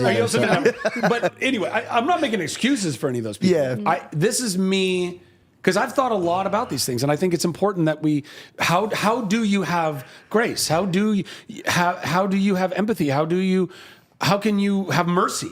And that starts with empathy and being like, okay, so this person who may well be a very good person, who's never wanted to go and do anything crazy, whatever any of that stuff is that we still don't really know for sure. But all of a sudden, they're being told, like, hey, you should go to this party because it's going to be great for your career. I mean, how many people? By the way, the casting couch is a real thing. It's been going on since the beginning of Hollywood. Mm-hmm. That's why we even know this crazy term that people throw around. By the way, not even just in Hollywood. It's happened in other industries too, no doubt. But the amount of desperate people that are like, I can be a star if I just do this thing. And you don't have the direction or the wisdom from your parents. Exactly. Some people, they're just naive and by the way, they don't sometimes have that. they do, but they're still like, listen, all right, like I'll roll those dice. Mm-hmm. Like there are, Harvey Weinstein is a perfect example of this. Harvey Weinstein, lots of the women who ended up benefiting in their career because they knew what they were doing when they were like, there was other girls there were other things that he was doing and obviously criminal and whatever, but there were other women who were like, I'm going to show up at Harvey Weinstein's hotel at midnight and whatever. It's like, what do there's something involved in that. And then they reaped the benefit of whatever that was. And some of them, I think, felt horrible about it. And so when it was all going down, it was really easy for them to be like, and this happened to me, and he was a horrible person. It was like, now you're saying that. Exactly, now you're saying it. Because they want to cleanse their soul of the decision they made. And also, a lot of people make bad decisions in the moment where they're like low. Sometimes they think that the grass is greener on the other side. And a lot of people think if you sell your soul, the devil's like, has an attorney go sign these papers, I'll take it from here. No, it's like, yo, you're stuck and maybe you don't have family around you, or maybe you're lost, maybe you're confused, and this is going to change your bloodline, so your children are not going to suffer anymore. So I understand that.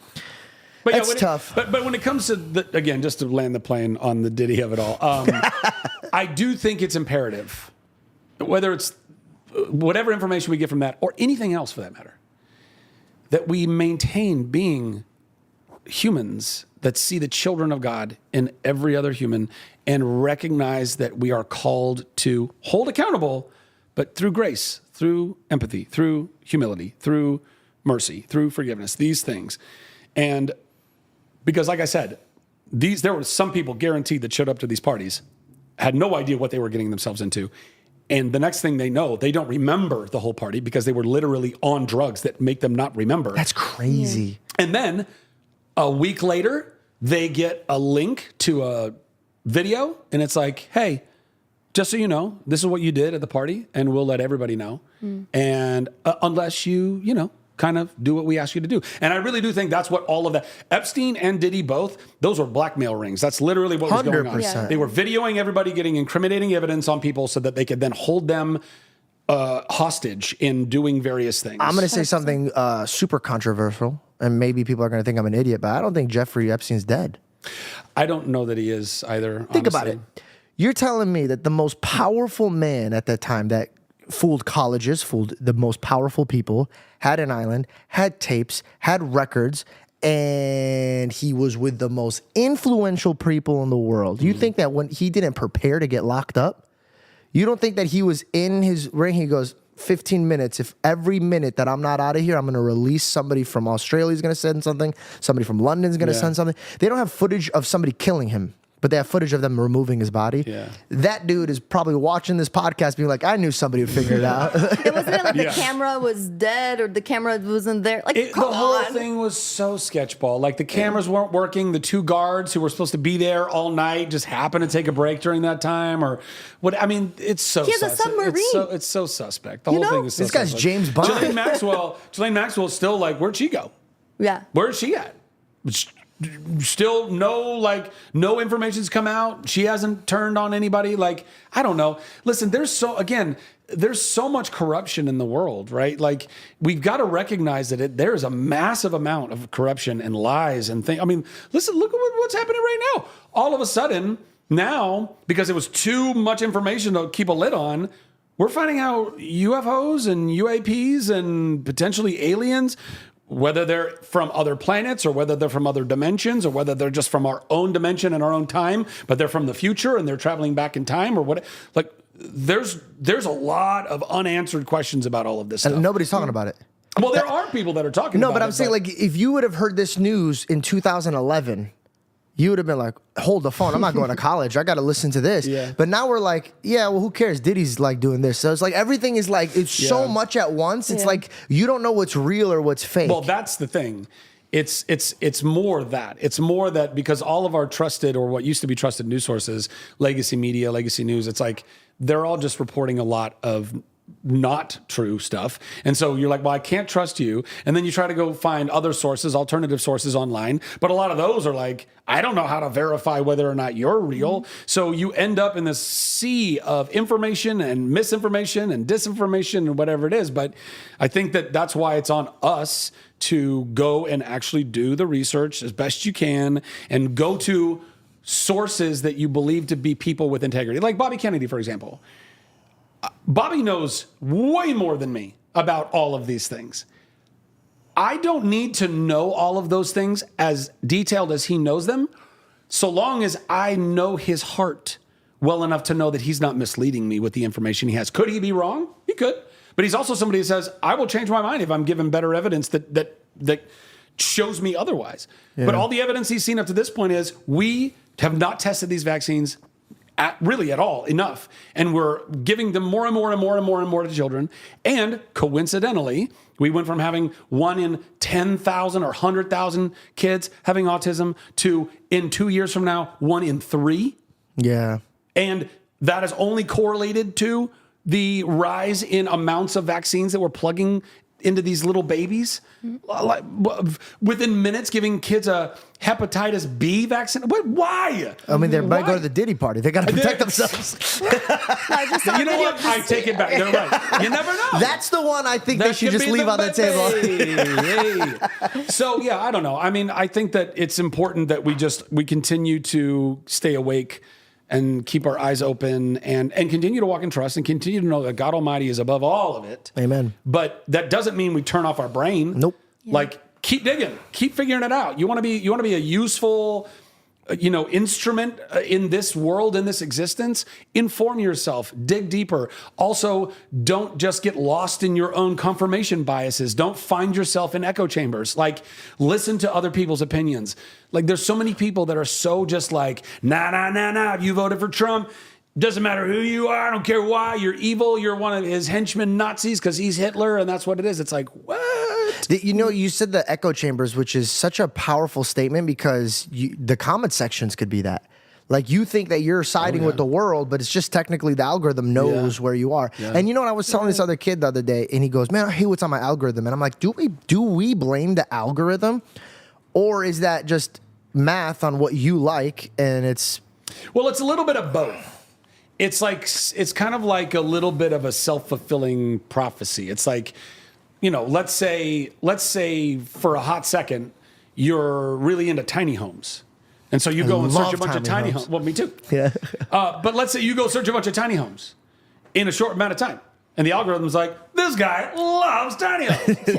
I'm going to give him nothing but tiny homes. And you're like, I don't want nothing but tiny homes. Yeah, say it. I want some tiny homes. Yeah. But so it's not, yes, we are somewhat complicit in it, but the algorithms just need to get smarter and be like, we'll give you a little bit of that. Or we'll give you but also I did hear that Instagram just announced, or they're about to drop a new feature where you can reset your algorithm entirely. Oh, yeah, I saw so that. you can clear it out and then you can start fresh at any point you need to. So That'd That's be nice. cool. I like that. I like my algorithm. I enjoy mine. I like my algorithm. Puppies and rainbows and tiny homes. so many I've tiny created homes. a really good place, you know? yeah. But to kind of give you a little creative trivia, if you had Shazam and Chuck meet together in the same universe and they had to go on a mission together, what do you think it would be? Say AI had to do this. By the way, AI will do this. There's going to be somebody listening to this right now, and they're going to be like, I'm going to ChatGPT and Midjourney, and I'm going to see what this looks like. And we will find you online. What would that? I don't know, honestly, because they're so very similar in that it's me. And they have very similar hearts. Exactly. But Billy Batson is, after all, still a teenager and kind of has that teenager kind of vibe. And then and Chuck doesn't. I mean, he's got the intersect, but doesn't really. I mean, it's toward the end of the show or whatever. But Don't spoil it.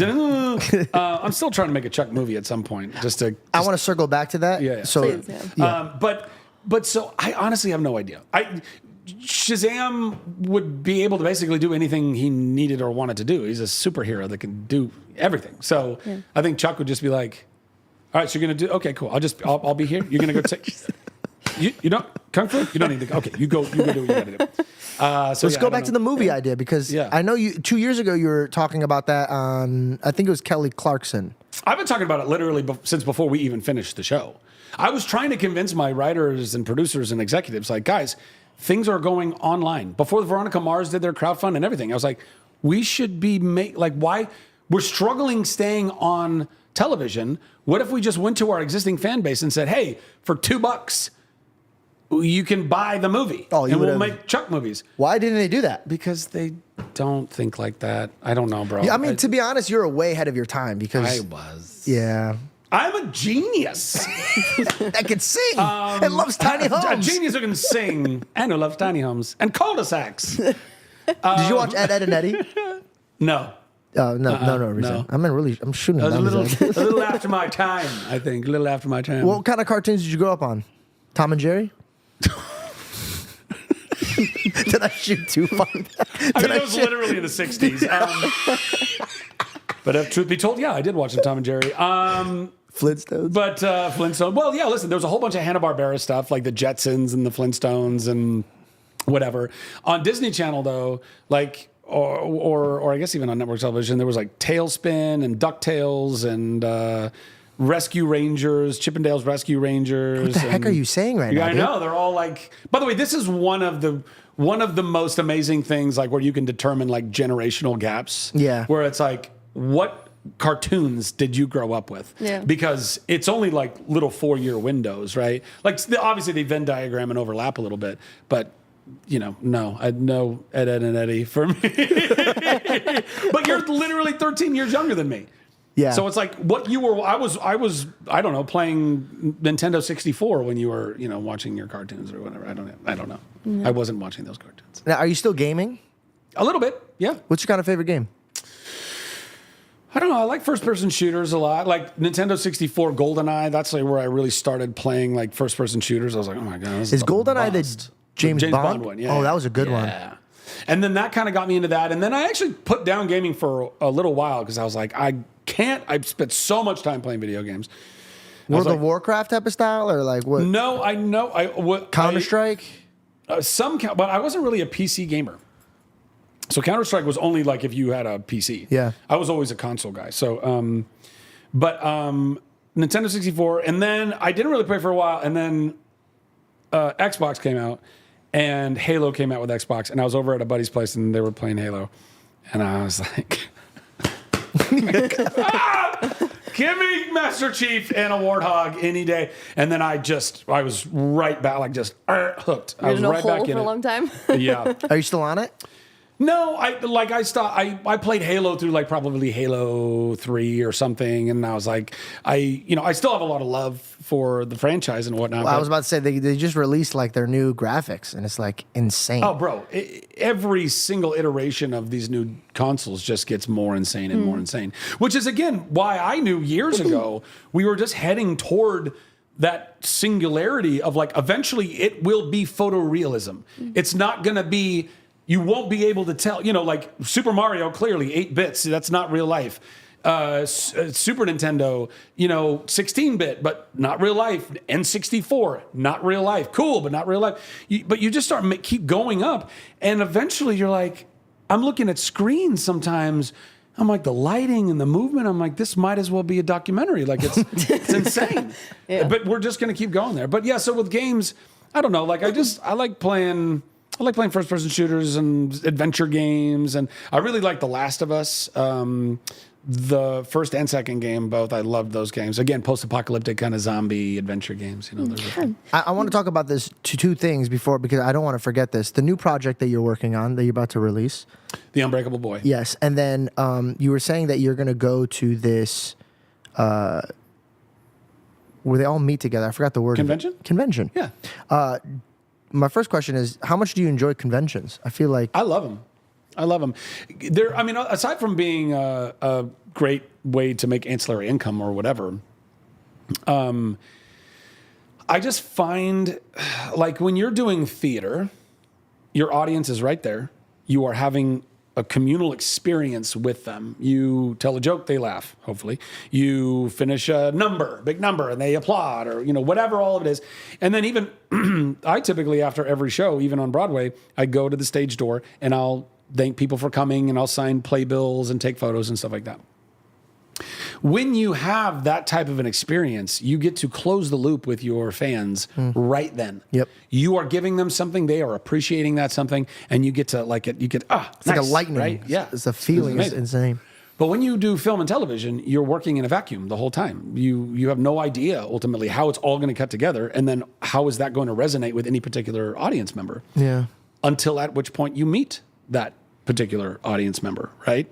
And fan conventions, Comic-Cons and whatnot, are the most kind of efficient way of meeting the majority of fans in one given place. They're told, hey, the one I'm going to this weekend is in Columbus, Ohio. And so in Columbus, they've been advertising, here's, Hayden Christensen, Zachary Levi, and all these other various actors and voice actors and different people come this weekend. So anyone in the Columbus, Ohio area or around there or whatever. By the way, sometimes people travel from way the heck away because that just happens to be the one that works with their schedule and they can pay for the travel. But I'll have a line of wonderful people that, on the surface, it's one of the wackiest jobs ever because basically I bring like my own little Bluetooth speaker and I play my tunes and I'm like playing my music and really lovely souls wait very patiently to pay me very good money to scribble on pictures of my own face. Like it's wacky that I get paid to do it, right? But years ago it dawned on me, I was like, really, if you boil it all down, really as an actor, what you're being paid to do is you're getting paid to love on people. Like they have already done the loving on their end. They have already invested their time and money and energy into watching your TV shows or your movies or, how many Chuck fans or Shazam fans or Tangled fans or Miss Maisel fans or, whatever, whatever my catalog of work is, my resume of work is, those fans, I get an opportunity to close the loop with them. I get to look at them. They get to meet me and their jazz, and I get to look them in the eye and be like, thank you. Thank you for believing in me. I would not have a job were it not for you people believing in the things that I can and continuing to, And so I love conventions for that reason. And also I get to bump into other actors and people that I have a lot of respect for that are friends of mine. And, there's a whole kind of like ecosystem and all of that. Such a sweet feeling. That's so yeah. sweet. Do you think you're more recognized at these conventions for playing Shazam or like Chuck? It's a really good question. It depends on the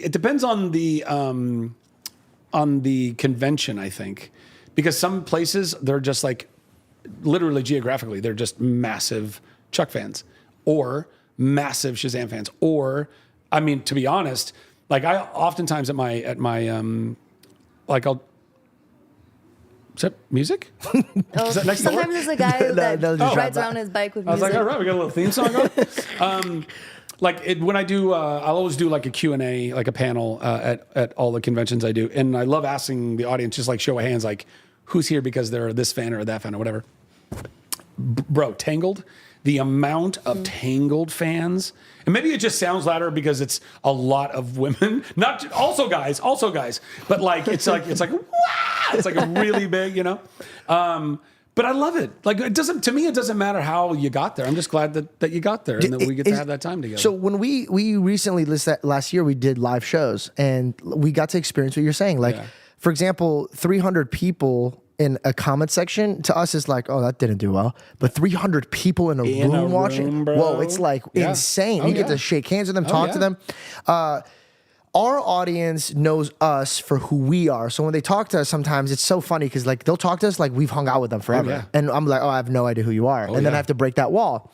That's cool because it's like, it's easier for me to go and speak to them. Do you see a difference? Like, could you spot how they notice you versus like, oh, they notice me from Chuck or Shazam or Tangled? Do they approach you differently from the characters, or they're all kind of the same type of approach? I think it's pretty much all the same, unless they're specifically coming up to me and they're wearing my outfit or, like something very indicative of like, oh, you're a Tangled fan. Like they're dressed as Rapunzel and they have a frying pan and they want me to sign the frying pan. It's like, they're clearly not there for Shazam. But also some people that they might be dressed in a particular way just because that's what they wanted to cosplay as, but they're a fan of a lot of the different things, And then, by the way, to your second question, the project that I shot now 4 years ago, but will finally be coming out in February, is called The Unbreakable Boy. And it's a true story. It was based on a book written by the father of this family, the Lorettes. Basically, it was a couple. They met. When they were younger, and they're like on their third date, they got pregnant, and they didn't know what to do. But they were like, you know what? Let's do this. Let's figure this out. We want to move forward and have the baby, and they didn't rush into marriage, but they were like, we're definitely going to choose to have this baby, but then we'll keep figuring out what our relationship is. And so they had their first child, and there was a lot of crying going on with their child, and while they're trying to navigate, their own relationship and their own stuff, but the kid was crying like nonstop. And then they eventually figured out that their oldest son, had osteogenesis imperfecta, which is brittle bones disease. So, and he got it from his mom, and she was terrified that he might get it, but he in fact did get it. But then they're like, okay, well, at least we got that covered. Okay, let's move on. They had a second son, no osteogenesis imperfecta in him. And then some more years go by, and then their oldest son starts kind of presenting with some atypical type of behavior, and they don't really know what's going on. And then they go have him tested, and he came back that he was autistic and on the autistic spectrum. And so the movie is about this couple who are navigating their own internal traumas and issues and whatever, their relationship with one another, and their two sons. One of them does not have brittle bones or autism, who really is kind of like the kind of like he gets lost in all of that stuff. Like I have a lot of love for him. But the main character really is their son Austin, who I believe gives one of the most true performances for a child who has autism, who still has such an incredible lust for life and love of people, and how navigating all of that as a family is so transformative. And there's some kind of faith elements to it a little bit, but not, again, heavy-handed, like we're going to preach you about Jesus. It's none of that stuff. Because I honestly would never do the movie if it was that stuff. But it's a really, really wonderful little movie, and I'm just so excited for people to watch it. And particularly, I think because that I don't know of another movie that's ever really tackled autism like this. And autism, unfortunately, it has become so much more rampant within our society, and it touches all of our lives, whether we have someone whether we ourselves are autistic, or we have a child who is autistic, or a relative, or a friend, or our kids have friends, or whatever it is.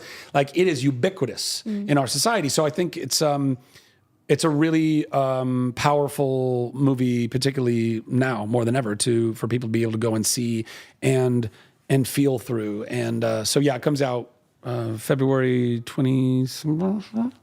Towards the end of February? I'll put a voiceover of you. Yeah. February. We'll put the right one. It sounds like it has so many layers and so interesting. I can't wait to watch it. It's very layered. Yeah. And this is not the first time that you've played a movie that was based on a true story. You did a movie before. It's called Not Without Hope.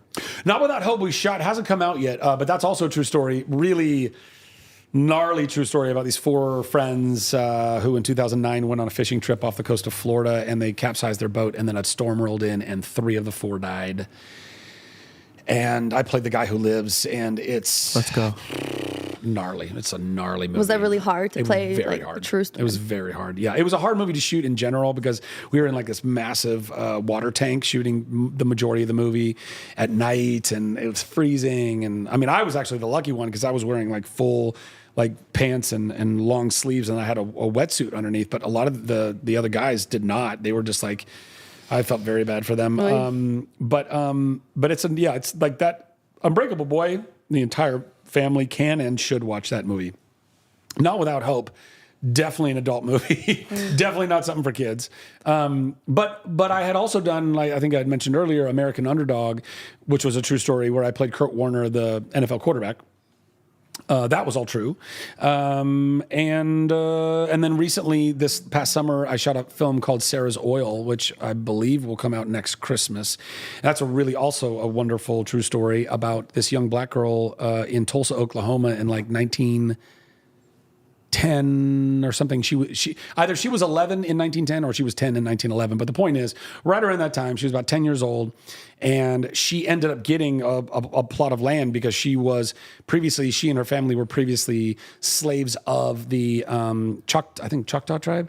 Or Muskogee tribe or something like that. And then when the U.S. outlawed slavery, then all the tribes outlawed slavery. And then when the U.S. gave back land to some of the tribes, then the tribes divvied that out to all their tribal members. And so this young girl ended up getting like 160 acres of what the U.S. thought was like kind of crap land because you couldn't grow anything on it or whatever. But she was a spiritual precocious, intelligent, charming young girl, and she could read and write and everything because she went to a special school, and she was reading the paper and she saw that the oil boom was coming across the nation. It was coming through Oklahoma, and she went to her land and she prayed over her land, and she believed that God told her that there was a bunch of oil in her land, and then she went and hired a wildcatter, the independent oil guys to help her go see if that was true. And not only was it true, she not only had oil in her land, she had like the largest oil preserve in all of North America and leased it to Rockefeller, and she became the richest woman in America as this like 11-year-old black girl in Tulsa, Oklahoma. Yeah, This is a real true story. True story. Nobody knows it.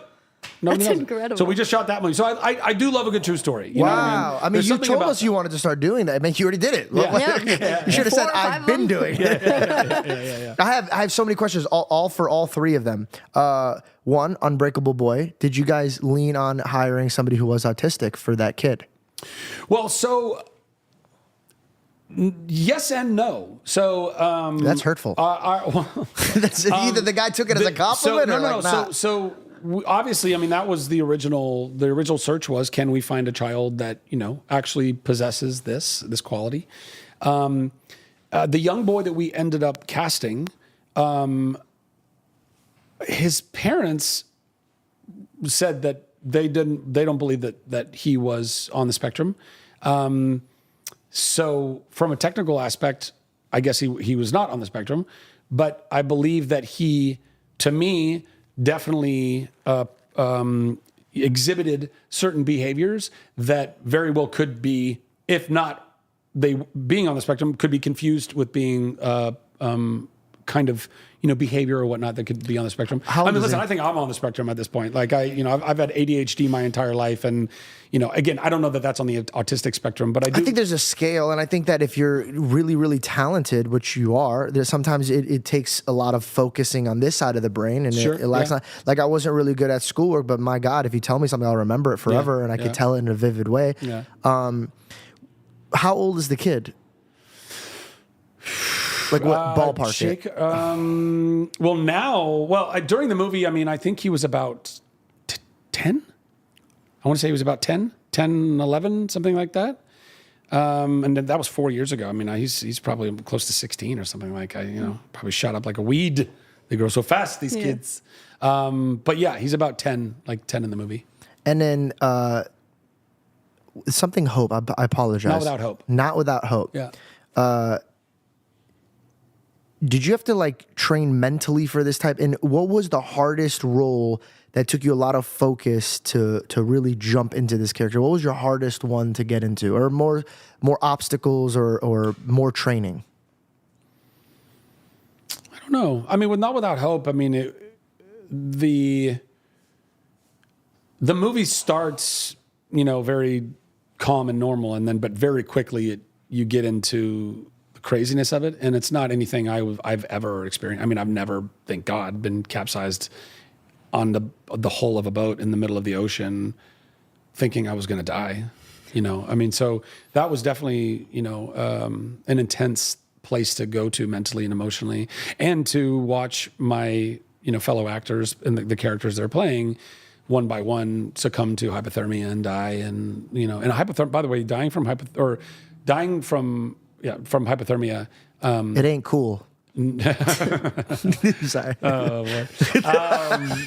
No, like legitimately, like you lose your mind. Like people, like you go crazy, And so that was, all of that was really heavy. I would say, emotionally, that was probably one of the hardest films I've had to do. But then intellectually, I don't know. I like, of all of the roles that I played, a lot of them I was able to pull a lot of who either my past experience or who I am as a person or whatever. They felt quite comfortably in my wheelhouse. Like with Sarah's Oil, I didn't know anything about the oil industry, right? So I learned a good bit about all of that stuff and kind of how all that operated. But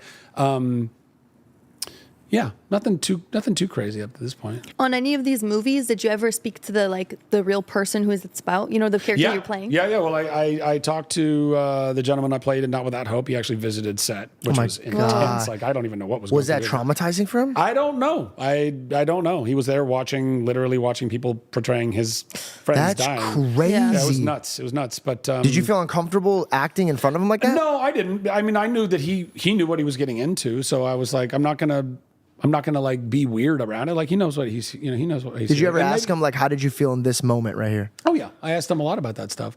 You know, he's a man of few words. And you know, and ultimately, you know, what we were portraying was a version of what happened. I mean, he wrote a book about it, and then a script was written based on that book, and that had some differences in it as well. Yeah. I wonder if that upsetted him. Maybe. I don't know. Such traumatizing. I don't know. Like a raw it might have even been cathartic on some level. It might have been helpful. You know, like, you know, in order to release a lot of that trauma, you got to have to revisit it sometimes. Playing Kurt Warner, I got to hang out with Kurt and his wife, Brenda, a lot, and they're still friends to this day.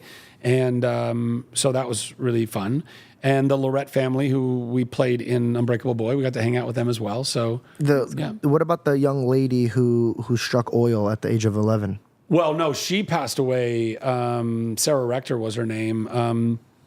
She moved her whole family up to, like, I think St. Louis or Kansas City or something like that, and then lived out the rest of her days there. And I think she passed away in, like, maybe the 60s or something like that. But did you ever have any conversations with any of her family members?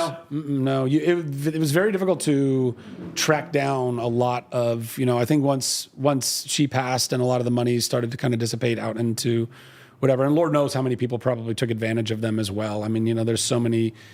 I mean, Vultures. even with her wells. I mean, I don't know if you guys saw Killers of the Flower Moon, but you know, there were a lot of really horrible people that took advantage of a lot of the Native American population and Black population of this country.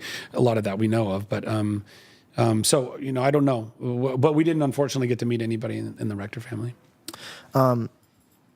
Before we land this plane on this podcast, Yes. I just have one question for you, just so people can have an amazing takeaway and learn from you.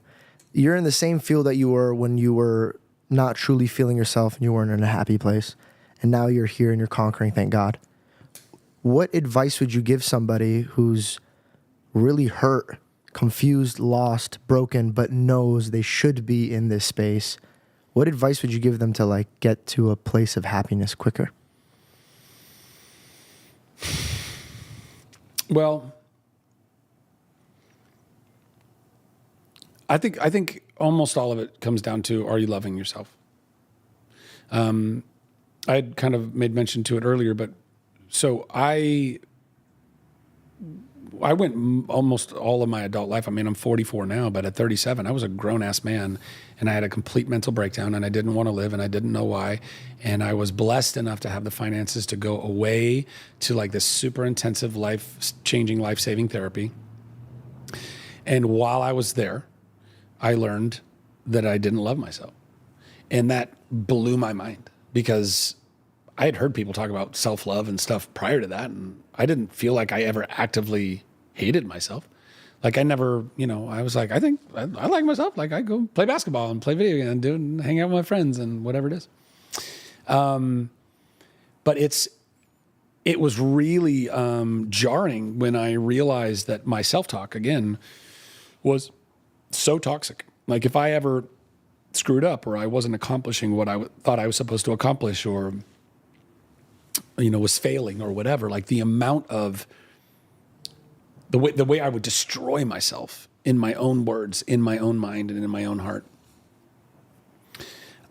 was just outrageous. And when I was at this therapy, I would, you know, one of the therapists that asked me when I had this breakthrough, they're like, you know, how do you talk to yourself when you think you're failing or whatever? And I told them, you know, you fucking idiot, you know, basically a lot of the same things that I was hearing from my parents when I was growing up.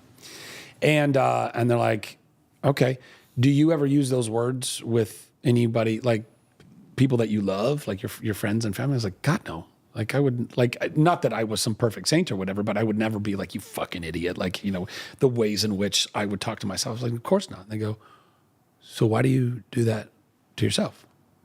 wouldn't that be indicative of that you don't actually love yourself? And it was like this total, it seems so simple, but it was something I had never put together. And many other things, by the way, that I learned there. But I really do think that at the bottom of it all, right? Like, you can do all kinds of work on yourself, but if you don't think you're deserving of that work, if you don't think that you're deserving of a better life, of a healthier, happier you, then none of that's going to stick. None of it's going to mean anything. You're going to go nowhere. You've got to start at the root of it. And the root of it is you are not just capable, you are worthy. We are all worthy of love. We are all worthy because I believe we are all love. Like we are extensions of God's love, whether we like it or not. Some people are not great representations of that. Some people are much better representations of that. But God uses anything and everything, like the Force in Star Wars, in and through all things. And the sooner you recognize that, oh my gosh, I'm an extension of God. Like I this miracle of a life, this mech suit that I get to walk around in, right, is just an encapsulation of my soul, which is piloting this thing. This isn't me. This is this cool thing, but it's not me. Once this passes away, my soul is not attached to this thing. My soul will, hopefully go on to be with God. Amen. In perpetuity. And so to recognize the divine in ourselves and other people, to see that God's fingerprints are upon you, and that, oh my gosh, of course then, therefore, you are worthy of that love. Of course you are. And by the way, so is everyone else. And so is everyone else, even the shitheads, even the people that we go, who and why is this person and why do they do what they're doing? Mm-hmm. I wish they would stop. Absolutely, I agree with you. But even they are still an extension of God's power and reach and touch. And so, and then one might ask, well, how do you go about loving yourself, right? That's the hard part. But I think that starts with capturing your thoughts. When you start, and I do this to this day, when I start to really just gang up on myself, when I start to beat up on myself, when I start to, the Bible talks about it, like taking your thoughts captive. Amen. Like, do not give them a foothold. Dude, that's the enemy. That's the darkness. The darkness wants you to believe that you are worthless, that you are not loved, that you're, by the way, by yourself, that nobody is an idiot like you. Nobody's suffering like you. Like, you shouldn't talk to anybody about it because it's only going to make it worse. That is the lies of the darkness. And so we have got to be able to filter that and say, no. I know that I am beloved. I'm beloved by my Creator. I was fearfully and wonderfully created, knit together in my mother's womb. This I know, which means I'm deserving of that love, and apply that to yourself, and the grace and the forgiveness and the empathy and the mercy and all of the things that come along with that. In doing that, when you really start to soften to yourself, and then you can start to really, then I think I can apply that. I can apply eating better to myself. I can apply getting up and moving my body more. I can apply these because you know what? I'm worthy of that. I don't need to keep, oh, you idiot, I'm not going to start because I'm a piece of shit and I'm not worthy of it. No, you are. Go live that life. Go live that best life and loving yourself and loving others. Thank you so much for sharing that. I was walking around. My wife is the only one who would really, really know this. But there was a point in my life I felt exactly how you felt. I got so anxious sometimes I would just pass out. I wouldn't be able to express myself, so I would bottle it in, and I would overthink, and I would just shut down. I fell down the stairs once, and I was like, okay, this is getting out of hand. This is dangerous. I'm walking around this neighborhood, and I'm just looking at God, and I'm like, why do I hate myself so much? Like, why do I love everybody around me, but I hate myself? And it's because I know that I'm able to make better decisions or be better, but I don't. And I'm watching myself make the wrong choices, make the wrong turn. And so I just go, how could he forgive me? How could he love me when I know who I am and how evil I am? And it wasn't an audible voice, but it was just like poured into my heart that if God said I'm worthy to be forgiven and I am forgiven, who am I to tell myself I'm not? And so I had to practice to not lean in my own heart or understand my own thoughts, but to lean on his thoughts. Just because I feel like I'm a stupid piece of shit, that doesn't mean the Creator who created me thinks that I am that. Amen. And so I came to the conclusion that my first step isn't to know everything about God for me to walk with God. The first step was, how much does my Creator love me? Yeah. And then through that, I was able to give myself grace. Yeah. And I think we live in a world where we have to work for it, but Jesus is the Lord of the Sabbath, and he wants you to rest and know that the work is already done. And so it was such an honor and a privilege to talk to you. It really, Bless you, really man. is. Right back at you guys. Thanks for having me. Thank you so much. Thank you for being a light, because, and I don't mean to be cheesy when I say this, but there's very far and few that are like you, man. And you know what? I know you deal with what you used to deal with, because the devil doesn't like that you're teaching people to love themselves. So I pray that if you ever needed a friend or anybody to just circle back with or talk to you about our Savior, or to look at you and give you the flowers you deserve, we will always be in your corner, forever and always. Thank you. Forever and always. I appreciate that. And I would just, I mean, it's semantics perhaps, but I do think that, you know, perhaps we are not lights, but rather we are vessels that the light shines through, you know? I think it's an important distinction, which is not to say that we are not shining. We, you know, like we are reflections of that light, but the light does not start within me. You know what? I have a saying for this. When you wear jewelry and it reflects in it, you know, you get, bounce off your light. Yeah. I say a man, for him to reflect Jesus's light, must position his heart. So that way the light could shine onto him. Through it's a reflection. Absolutely. So I absolutely agree. And let me tell you something, man. You've been positioning yourself in a very dark place, very bright. Thanks. Very, very bright. I tried to. Thank you so much for your time. Thank you, brother. You play basketball? I do. Well, I did a lot years ago when I lived here in LA. We played lots of pickup basketball, but I haven't played for a minute. I'd love to shoot hoops and just pick your brain offside camera. Let's do it. Well, listen, I'm back. I'm back here in Southern California, like through Christmas break, and then for quite a bit, we're going to be up in Ventura a lot, and I'll be coming down to LA a good bit. So I'll fly back. We'll figure it out. Cool. Thank you so much. Thank you guys for watching season 2. This is the end of season 2. Wow. Glory be to God. And season 3, I'm so excited to show you guys who we have lined up. It is incredible. Thank you again. They got Gene Kelly back from the dead. Thank you guys so much for watching. I will see you guys next year. Bye.